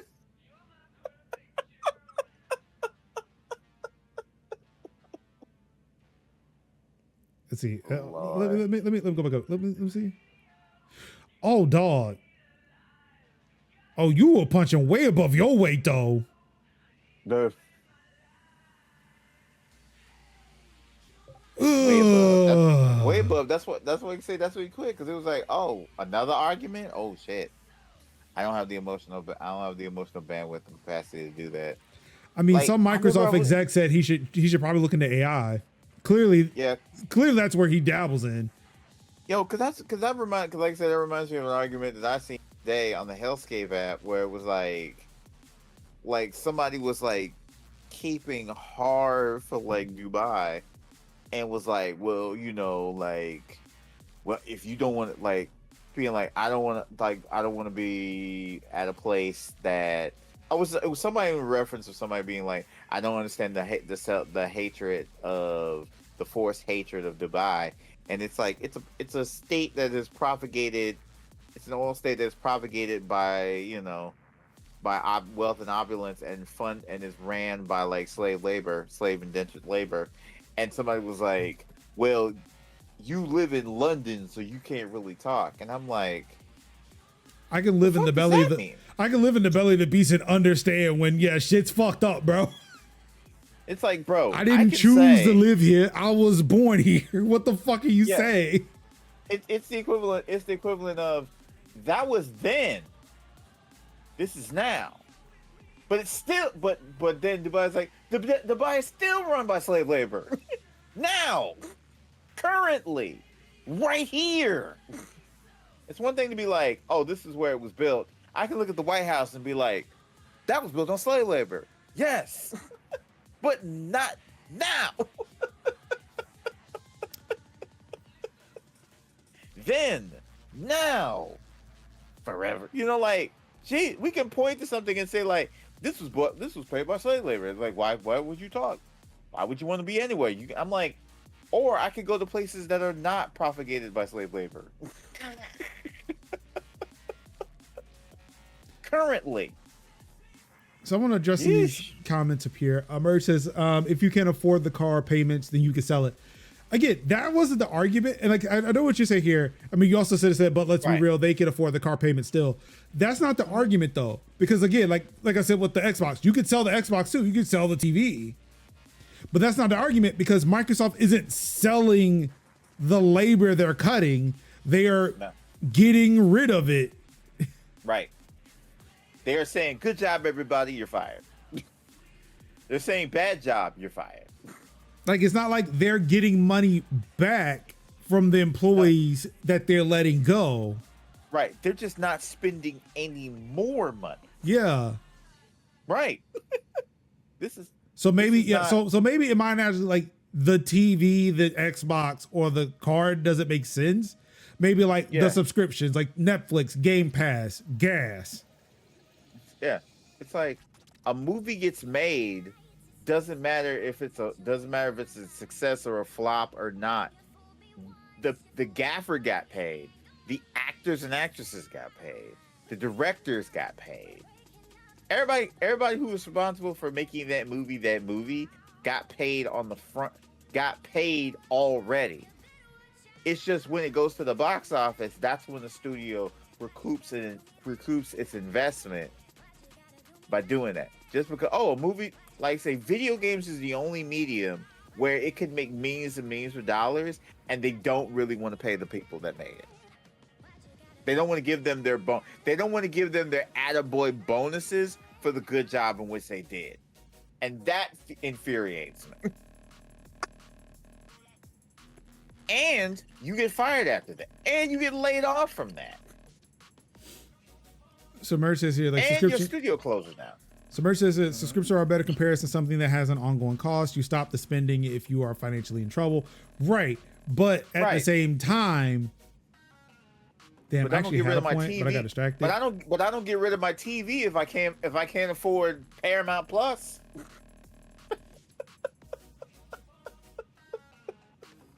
I just be like, you know what? I'm gonna lean in a little bit harder in that Tubi. Oh, I know, Merch. I know you're not. I know you're not. I know. No, not bad. we know. First of all, Merge, never. Again, what's happening here is a dialogue. This dude decided he wanted to fucking come for me and wanted to attack me. Right. This is us literally saying like, yes, we're having a conversation, a dialogue, a back and forth, an exchange. He did not let it go, so he got drugged. Right.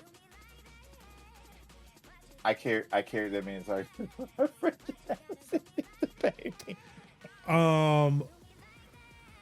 let's see. Ruin said, I don't even know who normally uses threads. If this was Blue Sky, it would make some sense. Merch, see, I want to address that. I mean, Ruin, I want to address that for you. Normally, the people that I'm following on threads or the shit that I am getting like recommended to me on threads outside of this, but I mean, look, I'm not going to say no. Right. Like you having these interactions on threads make more sense to me because I would never have these interactions on Blue Sky. Like, again, but these are people replying that do not follow me. Right. Who are seeing this shit. The people that I am following, the people I am seeing are talking about Gaza. Right. Talking about the South Park episode that aired last night, apparently. Yeah. Palestinians in Gaza. The Coldplay shit. Yeah. Ozzy Osbourne and Hulk Hogan because, you know, Hulk Hogan's dead. Yeah. No one can work hard enough to earn $1 billion. Again, these are the people I fucking follow. I told people like, who uses threads? Threads ain't like, it's not stable. The most leftist people I know the most leftist content I see on social media is on fucking threads. I cannot stress that enough. Blue Sky does not have it. Mastodon does not have it. Threads, surprisingly, Threads is where I am seeing the most leftist content. Yeah. Ruin, I'm gonna tell you the truth. It was probably the fucking hashtag they said didn't work.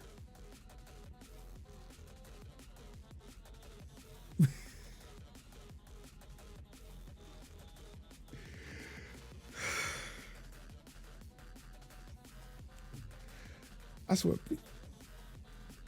we don't use those, yeah.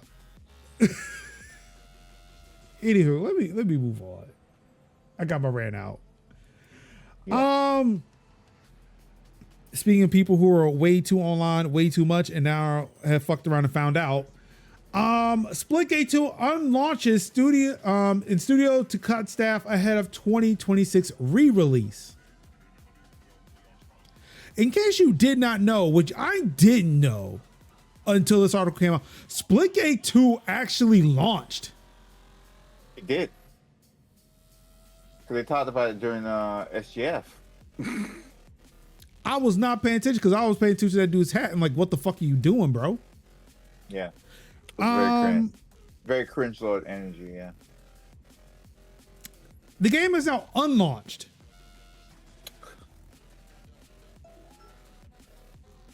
And pull some from the NVIDIA playbook. Yeah, I see.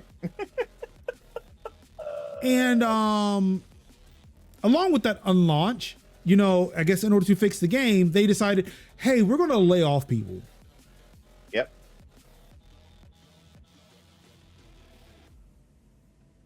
That's how that works. Almost a game.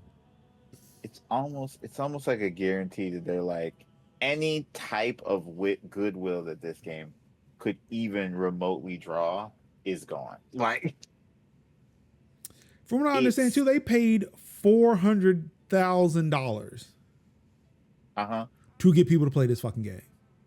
Yep. And yet, not enough.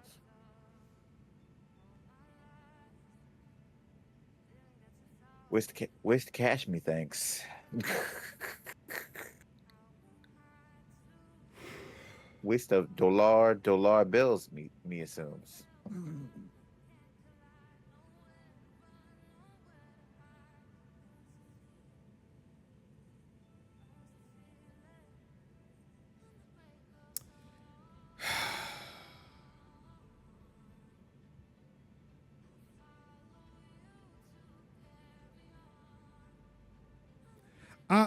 Again, it's just like what can you say? What the fuck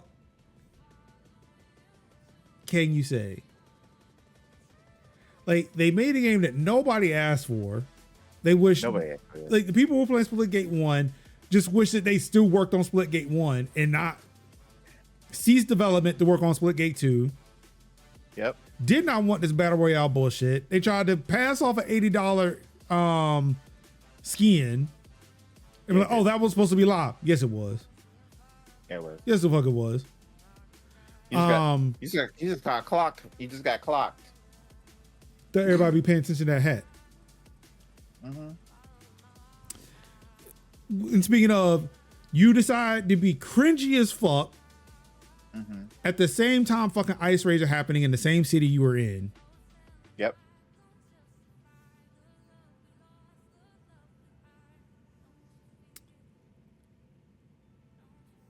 Just ridiculous. That's what I'm saying. Any form of like goodwill that thing had, a smattering, a molecule it won't of a goodwill, lot. all that's gone. It won't a lot. But whatever that was left, that is truly gone. That is gone. Because now you have pushed that to 26, and now you have to complain. Now you have to compete with everything that's in 26. I mean, delaying it is one thing. My thing is you delayed it to make it better, but also cut staff. Yeah. Not only that, you're scaling back your original game. Yeah. Because I think that's where the cuts were coming from. Yeah. Oh yeah, the studio is also cutting an unspecified number of staff members and shutting down servers next month for the original Splitgate as cost-cutting measures. I mean, this is frying me, because this is also like kind of the same shenanigans that Hi-Rez did, where it's like, yo, let's cancel a lot of our good titles to put all our eggs in the MOBA basket like it's 2014 again. Nah, this is giving fucking mind's eye. Oh, mind's eye. Like let's create a game based almost like a game developing creation engine, and then just like, oh, let's make it. But let's take this and make a game. That game was supposed to be in the other game. Yeah, it's supposed to be like I forgot about that. Yeah, it was supposed to be like a game platform thing called Everywhere. And Mind's Eye was a game that was going to be in that game. Right, yeah. It's like if somebody took like Fortnite's Ballistic and tried to spin that off and do its own thing. I mean, but not bad. But yeah, like but still. But still. Not a bad idea, but still. Look, if you're gonna make a live service game, like, why not make it like just another regular FPS? Like, I don't care about battle royales. I actually just want to play a team deathmatch. Like, what are we doing? Mm-hmm. I would love that, but you know, I mean, Splitgate could have been that, but here we are. Yep. Because, like I say, the way we are aching, thirsting for good old TDM again. Like, they were supposed to be making it great again, but here we are. We don't even have Unreal anymore. We don't even have UT anymore. Unreal Tournament. We got CS:GO, or I mean CS2. Yep. Maybe that's what we should do. We should no, because people are just too damn good at CS2. Yeah. Like tactical shooters, yeah, nah. I mean, I would say Overwatch, but that's on the list. Yep. Call of Duty's on the list. Valorant. Yeah, we did have that conversation about kernel level anti-cheat. Yeah. I'm starting to soft on that a little bit, but yeah, it was one of those things we had those conversations about, and you were like, the level of people that you would basically say that to people and they would look at you and be like, I mean, it's Marvel Rivals. Yeah. Splatoon. Fucking, you know what? Actually, Splatoon's a third-person shooter, but still. You know what's wild? That has like anti-cheat, and I don't understand why. Fantasy Life, the new Fantasy Life. But people want the best, and they are willing to cheat to get it. Yeah, they're willing to rock, because like I say, in that game, that is probably a game that they would cheat on, to like exploit to get as much resources as they possibly can, so they wouldn't have to. So yeah. But it's just weird that it would be. It's weird that it exists. Again, Assassin's Creed Shadows is a single player game, yet you have to be online. Oh, I meant to say that they did fix that weird internet bug thing that I was having with the VPN. Mm-hmm. So I no longer have to turn off my VPN, my Telescope VPN, in order to play the game anymore. I can now just play it whenever. But I finished it, so now it's kind of moot. I hate when developers fix games right at the end of my playtime. Like I remember when they added FSR 3 to Forbidden West, so it could actually play at 60 FPS on my Steam Deck right when I was about to finish it.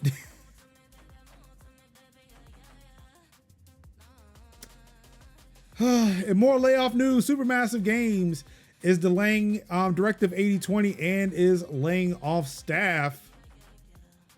Little Nightmares 3 is still due to arrive in October.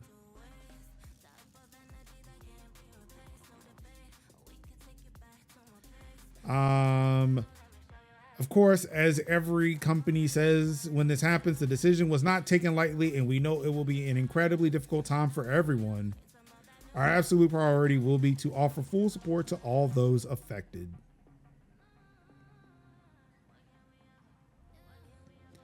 Directive 8020 has been delayed to the first half of 2026.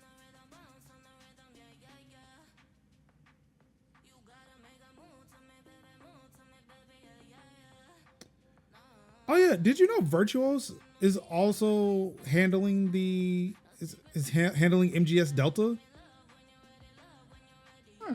Okay. I did not know that. Which I really hope that. I mean, I'm not trying to sound selfish because I want a game, but I really do hope that those layoffs at Virtuous did not affect Delta, or it didn't affect Delta. But I feel like Delta's probably ready to ship at this point. Mm-hmm. And those cuts over at Microsoft did not help things, because I think they also worked on Tony Hawk.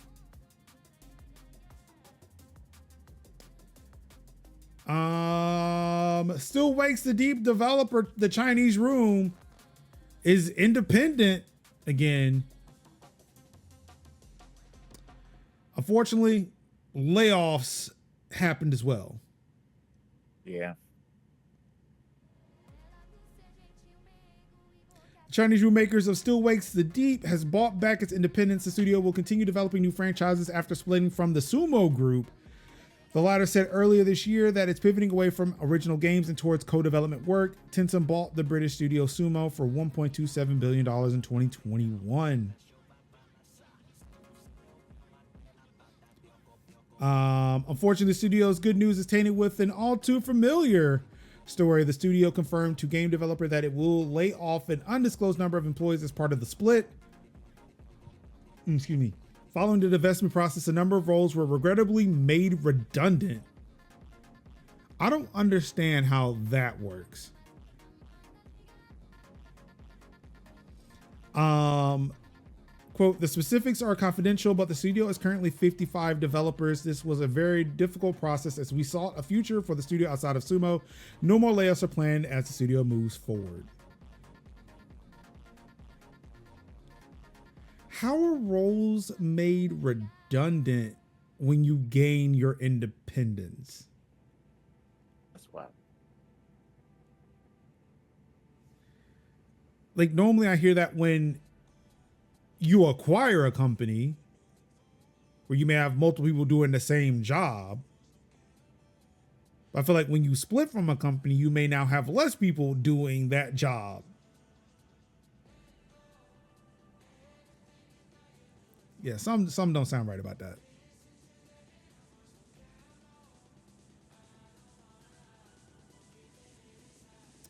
Kev, how do you feel about people on boats? As long as they are not on those boats in Lake Lanier, it's cool. I don't think this guy's on a boat in Lake Lanier. He might be, his knife collection might be on the boat though. Mm-hmm. Gabe Newell is a big believer in AI, calls it a cheat code.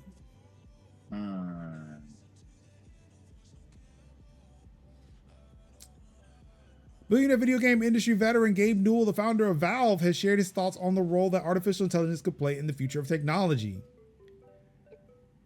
Speaking from his yacht, Newell said he thinks it's incredibly obvious that machine learning and AI systems are going to profoundly impact pretty much every single business. He said we could be looking at a huge technology transition on par with the arrival of the computer and the internet. Quote, so if I had to point to a technology transition to get in front of, it's to figure out how to use AI to do anything better. If you want to be an accountant, learn AI. If you want to be an attorney, learn AI. If you're going to be a programmer, make sure that you know how to use the tools that are comfortable with those programming concepts. That all seems super obvious. If you are an accountant or an attorney using AI,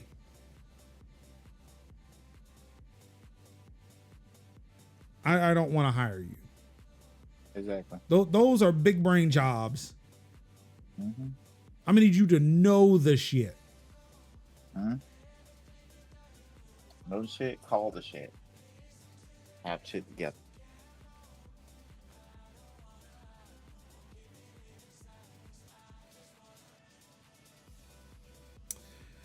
That Newell is a big believer in AI is not a surprise. After all, he is co-founder of Starfish, a neural network company similar to Elon Musk's Neuralink, and Starfish uses AI systems to fuel its research. Mm-hmm. Man said it from his yacht.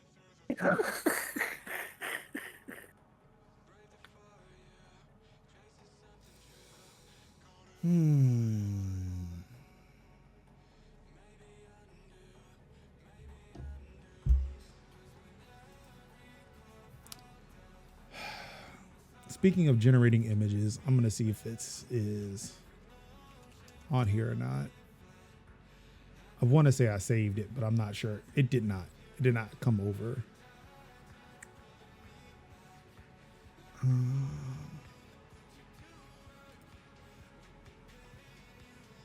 And I don't feel like getting iCloud. It's probably on my iPad. Well, of course it is, because it's in a text message.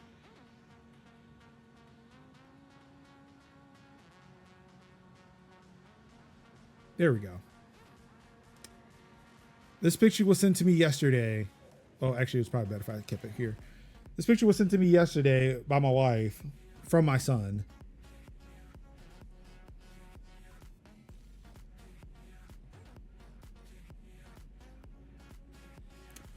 This is me as a child. Oh God. Note, oh Lord, no. Note the hair on the top of my head. Oh Lord, no.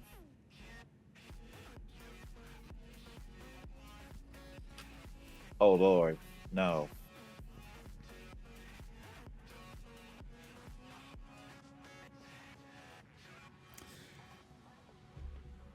I tried to tell him this morning. I got home late last night. I said, son, if you wanted to see me as a child, look in the mirror. Yes. Knowing that he knows a lot about Bob's Burgers at this point, because that's pretty much all we watch as a family at this point. Yes. I said, remember the episode where where Gene discovered that Bob looked like Gene when he was a kid? Yes. That is us. Yes. That is us. Look at the mirror. Look in the mirror, son. Also, I've shown you pictures of me. We know what I looked like as a kid. Right. This ain't it. This ain't it, Chief. I did not have long hair. I've only had this hair for 5 years. Yes.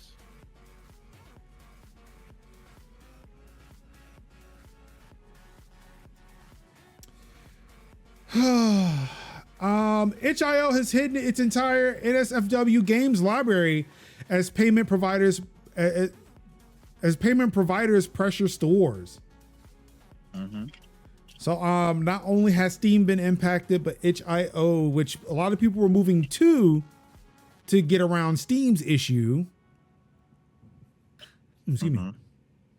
They're getting hit on itch.io too. Yep. The company says it's working rapidly to resolve the issue. Mm-hmm.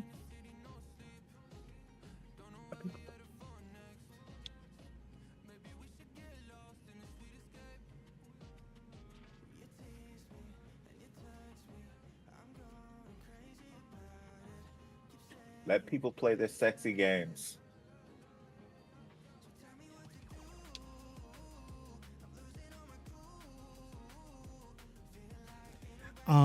However, I do want to point out that apparently a lot of folks are coming at itch for this.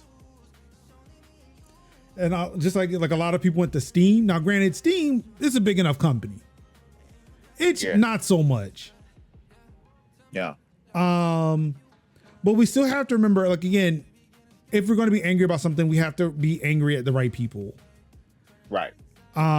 So I do want to remind people that Collective Shout is the organization that's behind all of this.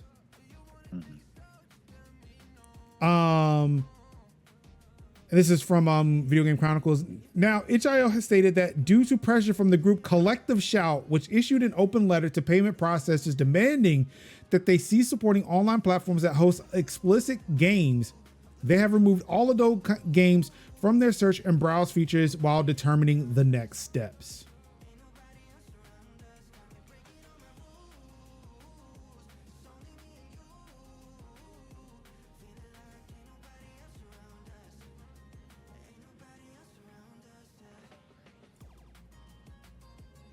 Oh, wow.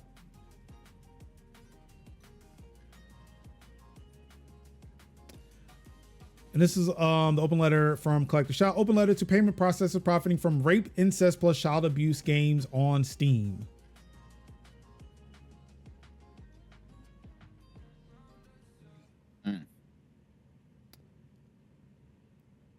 We, the Undersigned, are writing to request that you cease processing payments on gaming platforms which host rape, incest, and child sexual abuse themed games. Now, granted, this one calls out that game No Mercy, which was mentioned in the itch.io article.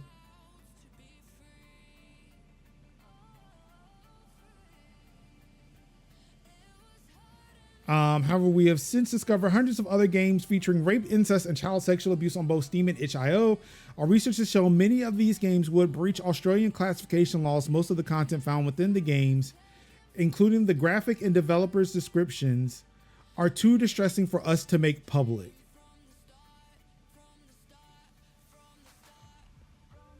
A Collective Shout team member has conducted extensive research using a Steam account set up for this purpose. She has documented content including violent sexual torture of women and children, including incest-related abuse involving family members.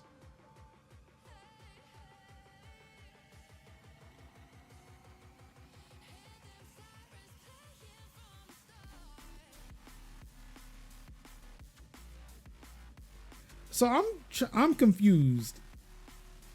None of this mentions like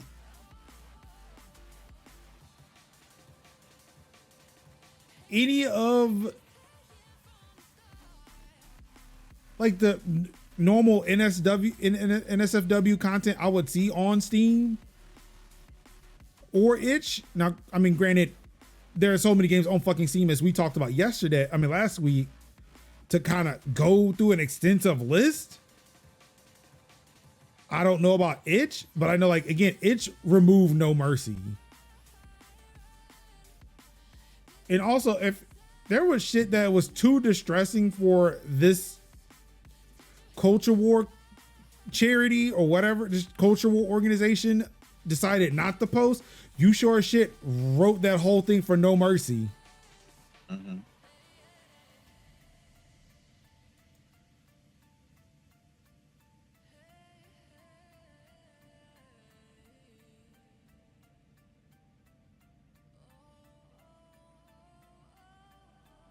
But yeah, I would like to see the list of games. Yep. That I'm like,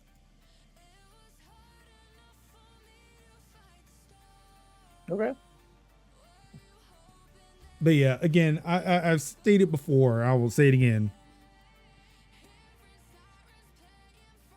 We cannot let people control how we use our money to purchase anything, because at the end of the day, it's my fucking money.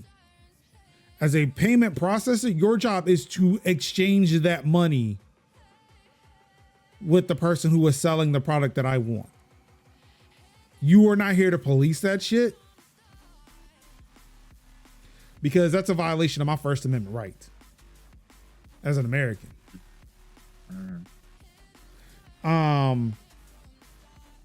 Two,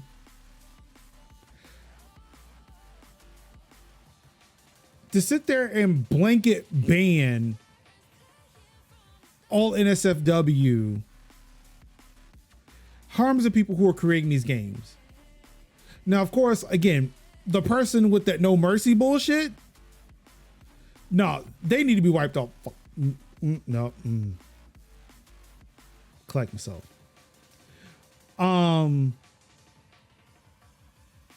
But at the same time, there are a lot of people who are doing shit in order for them to be able to survive. And again, I am talking about like the sex workers, because this is the same, I believe this is the same organization that came after a lot of these payment processors for OnlyFans and the porn sites.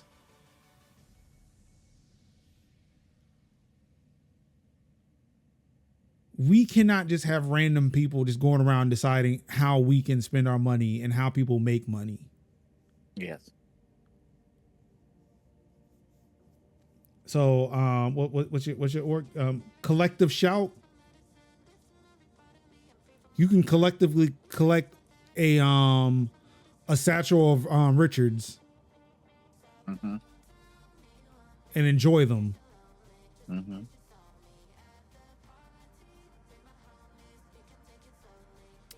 Indeed, indeed, a motherfucking deed.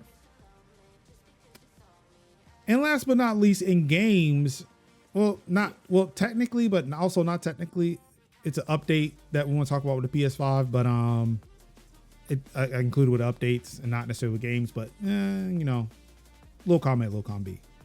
Assassin's Creed Shadows hits 5 million players, 2 billion stealth kills. It's a lot. A lot of dead samurai retainers. Say what you want for Ubisoft. Assassin's Creed Shadows is actually a really good game. Mm-hmm. 5 million assassins, 2 billion stealth kills, 1 billion kilometers traveled, which I feel like I am responsible for half of that because fuck fast travel. 38 million animals, and still you pause to take in the view. Thank you for forging legends with us. Naoe and Yasuke's journey continues. Updates coming this week. So yeah, all those fucking haters out there. Oh my God, we play as a woman and a black guy. Future Span. This is not real. Guess what? Either a lot of people did not give a shit. Also, Yasuke is a real person. Yes. Or you were secretly playing that game yourself as much as you want to sit there and go on Reddit and fucking complain. Or I'm sorry, on 4chan and complain.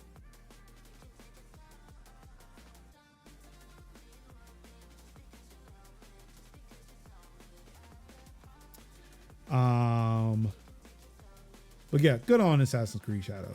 You did it. Indeed.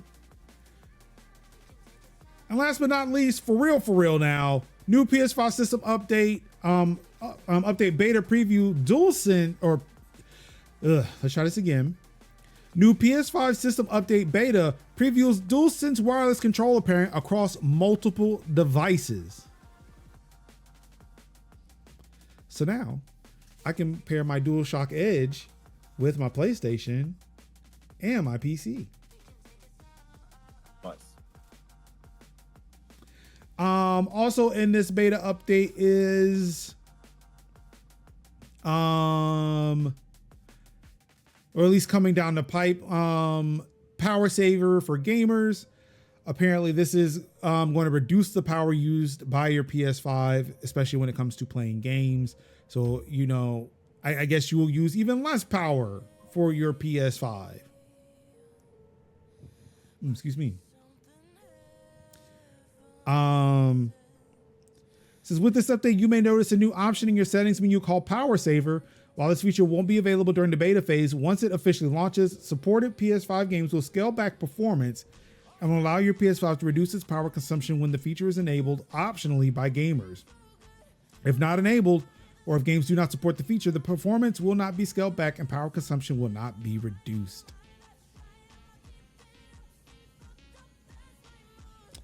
And down here at the bottom says, while Power Saver is active, VR mode is unavailable. Also, some gameplay features may be limited.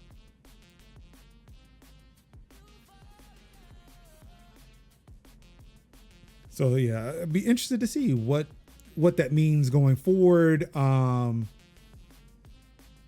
they actually enable it. Apparently, again, this is not a part of that beta. I don't think they even gave a date for when the beta is going to be available, but at least they've provided some information as to how you would pair it and how you would switch between the profiles. So you can have up to 4 devices paired to your DualSense.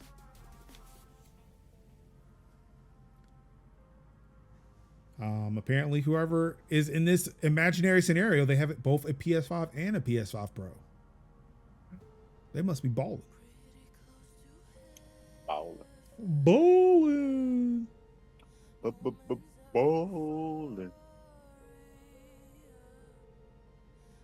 Yeah, I do not see a date for when this beta feature when the beta will be releasing, but hopefully it'll be soon because I would like to try that out.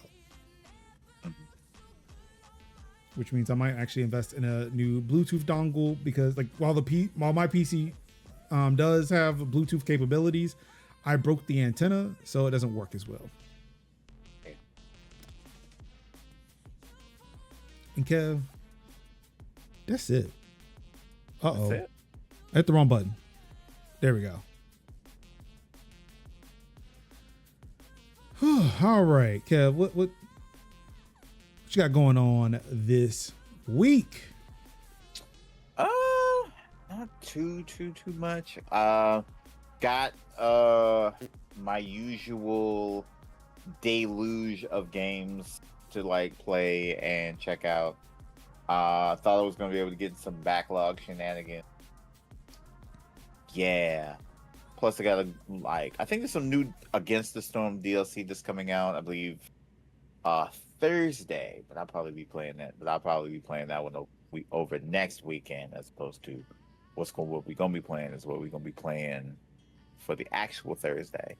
Really got it's back to yard work now because the yard has turned into a jungle, so I got to that down. So look forward to probably I'm looking for the next possible few days of being like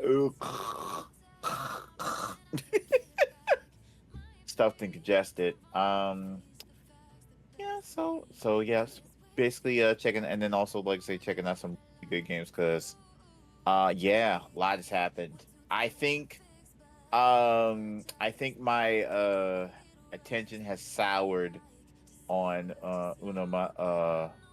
Uma Matsume, aka the horse girl game.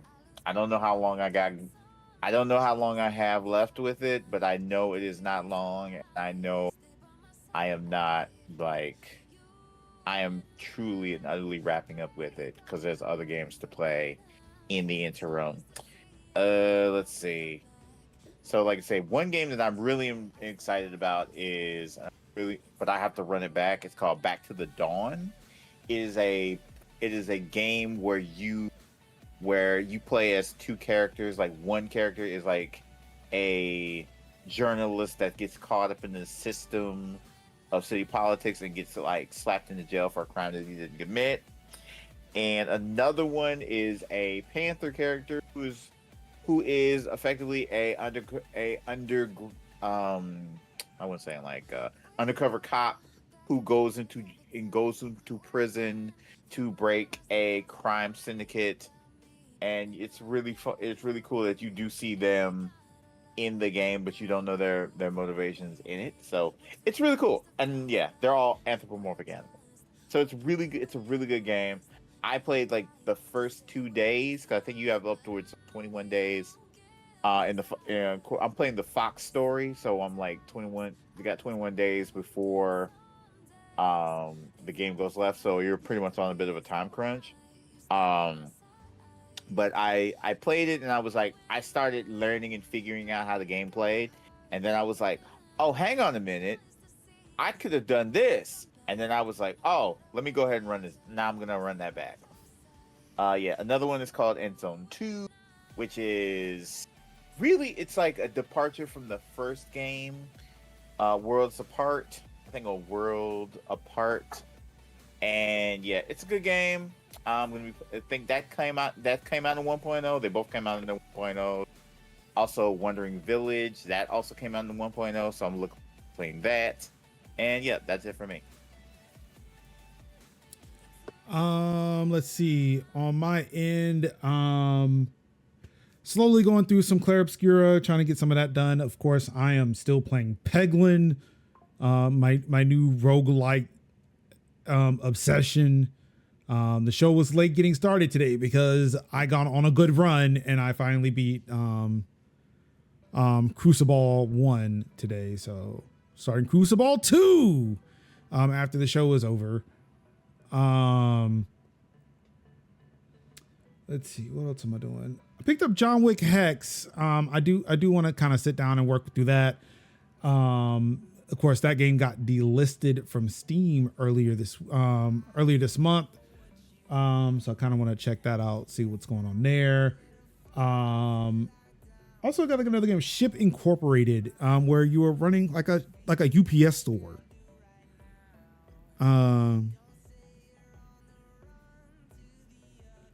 Shut up, Rowan. Both games can be good. Let's see here. Ship Incorporated, where it's like you're playing like you're operating like a UPS store. like packing boxes, making sure they're ready for the ship, and send them out. I do want to, I would like to record some new content, and I might sit around and do some of that this weekend, just so I can put some new stuff up on the channel and on the site. I'm trying to think, is there anything else? Anything else going on? Of course, I think, yeah, last week I talked about Nuestro Barrio opening up. We had an amazing first opening day. I think over 200 people came out to that event. So shouts out to the East Durham community. Definitely showed up, showed out. Really good, really fun. You can check out some of the stuff that was posted over on Instagram. Nuestro Barrio _ Liberation Cafe on Instagram. We're starting to have some class. I think one of the classes started today. For summer school for liberation, or not liberation, so summer school for socialism.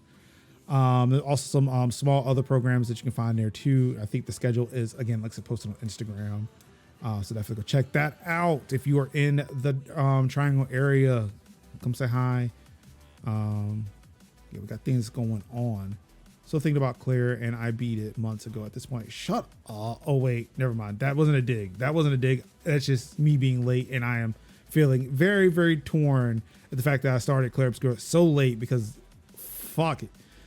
Vinny Caravella of Nextlander said he put over 100 hours into that game, into Assassin's Creed.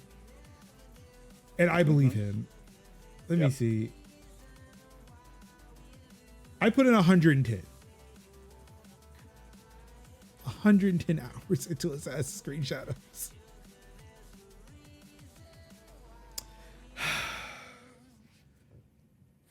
Excuse me. But yeah, I think that's it. I know we got some stuff coming up. No, wait, I am on call this weekend, so I'm hoping things will be chill. So I can make the content and just sit and play Claire Obscura all week. all weekend, or at least all Saturday. Because Sunday I've got things to do. Yes. But that's about it. I think that's all I got. Also, I guess testing the new iPad OS stuff and iOS stuff.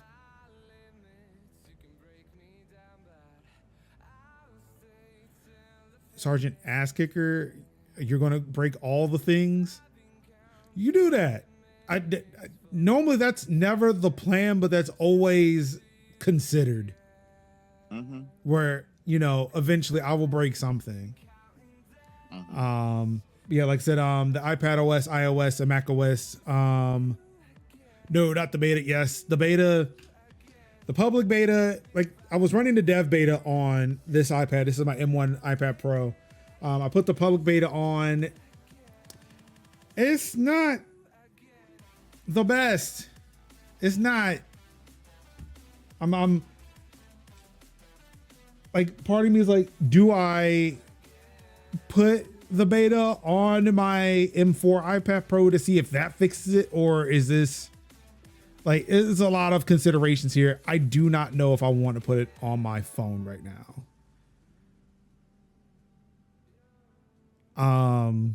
Yeah, like I've been running like the 18, like I run 18 public betas on my devices. I put the dev beta on my old M1 Pro, because it was the only device that I wasn't using daily that I can just like check in on it, every now and then.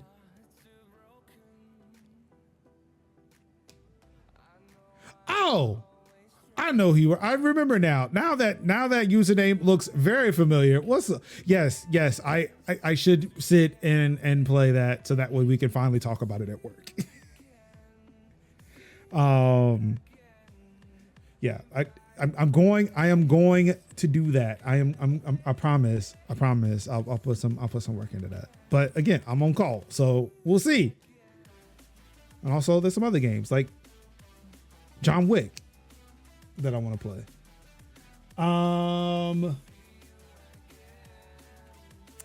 But yeah, that's all I got. Yeah, man, just finished my stream. Saw you were here, so I figured I'd drop in and say what's up. Hey, what's up? Well, yeah, I'm about to head out. But yeah, thank you everybody for tuning in to another episode of Tech Talk Thursdays. We're done. It's all over. We are. It's just a wrap. We've been here too late, and I want to go sit on a chair that isn't this one because it's not like my work chair. That's very comfortable. This is really starting to hurt my ass. I hate that those chairs are so comfortable, but they're so fucking expensive. Yeah, thank you everybody for tuning in. Really do appreciate it. Of course, next week we'll be here with some peak. Yep. We're gonna go climb a mountain. Yep. Sin will be back to help us climb the mountain. I should talk to Anka and say, look, Anka, we're gonna play peak. You should play peak with us. Yes. I know you have it. I know she has it. What does she have? She has to have this game. Gotcha. But yeah, until next week, of course. You all could have been anywhere in the world watching any stream in the world. You could have been reading the tech and gaming news stuff, but you said no, thank you. Because Kev is hearing something in the distance. In the distance? No, it's just my mom.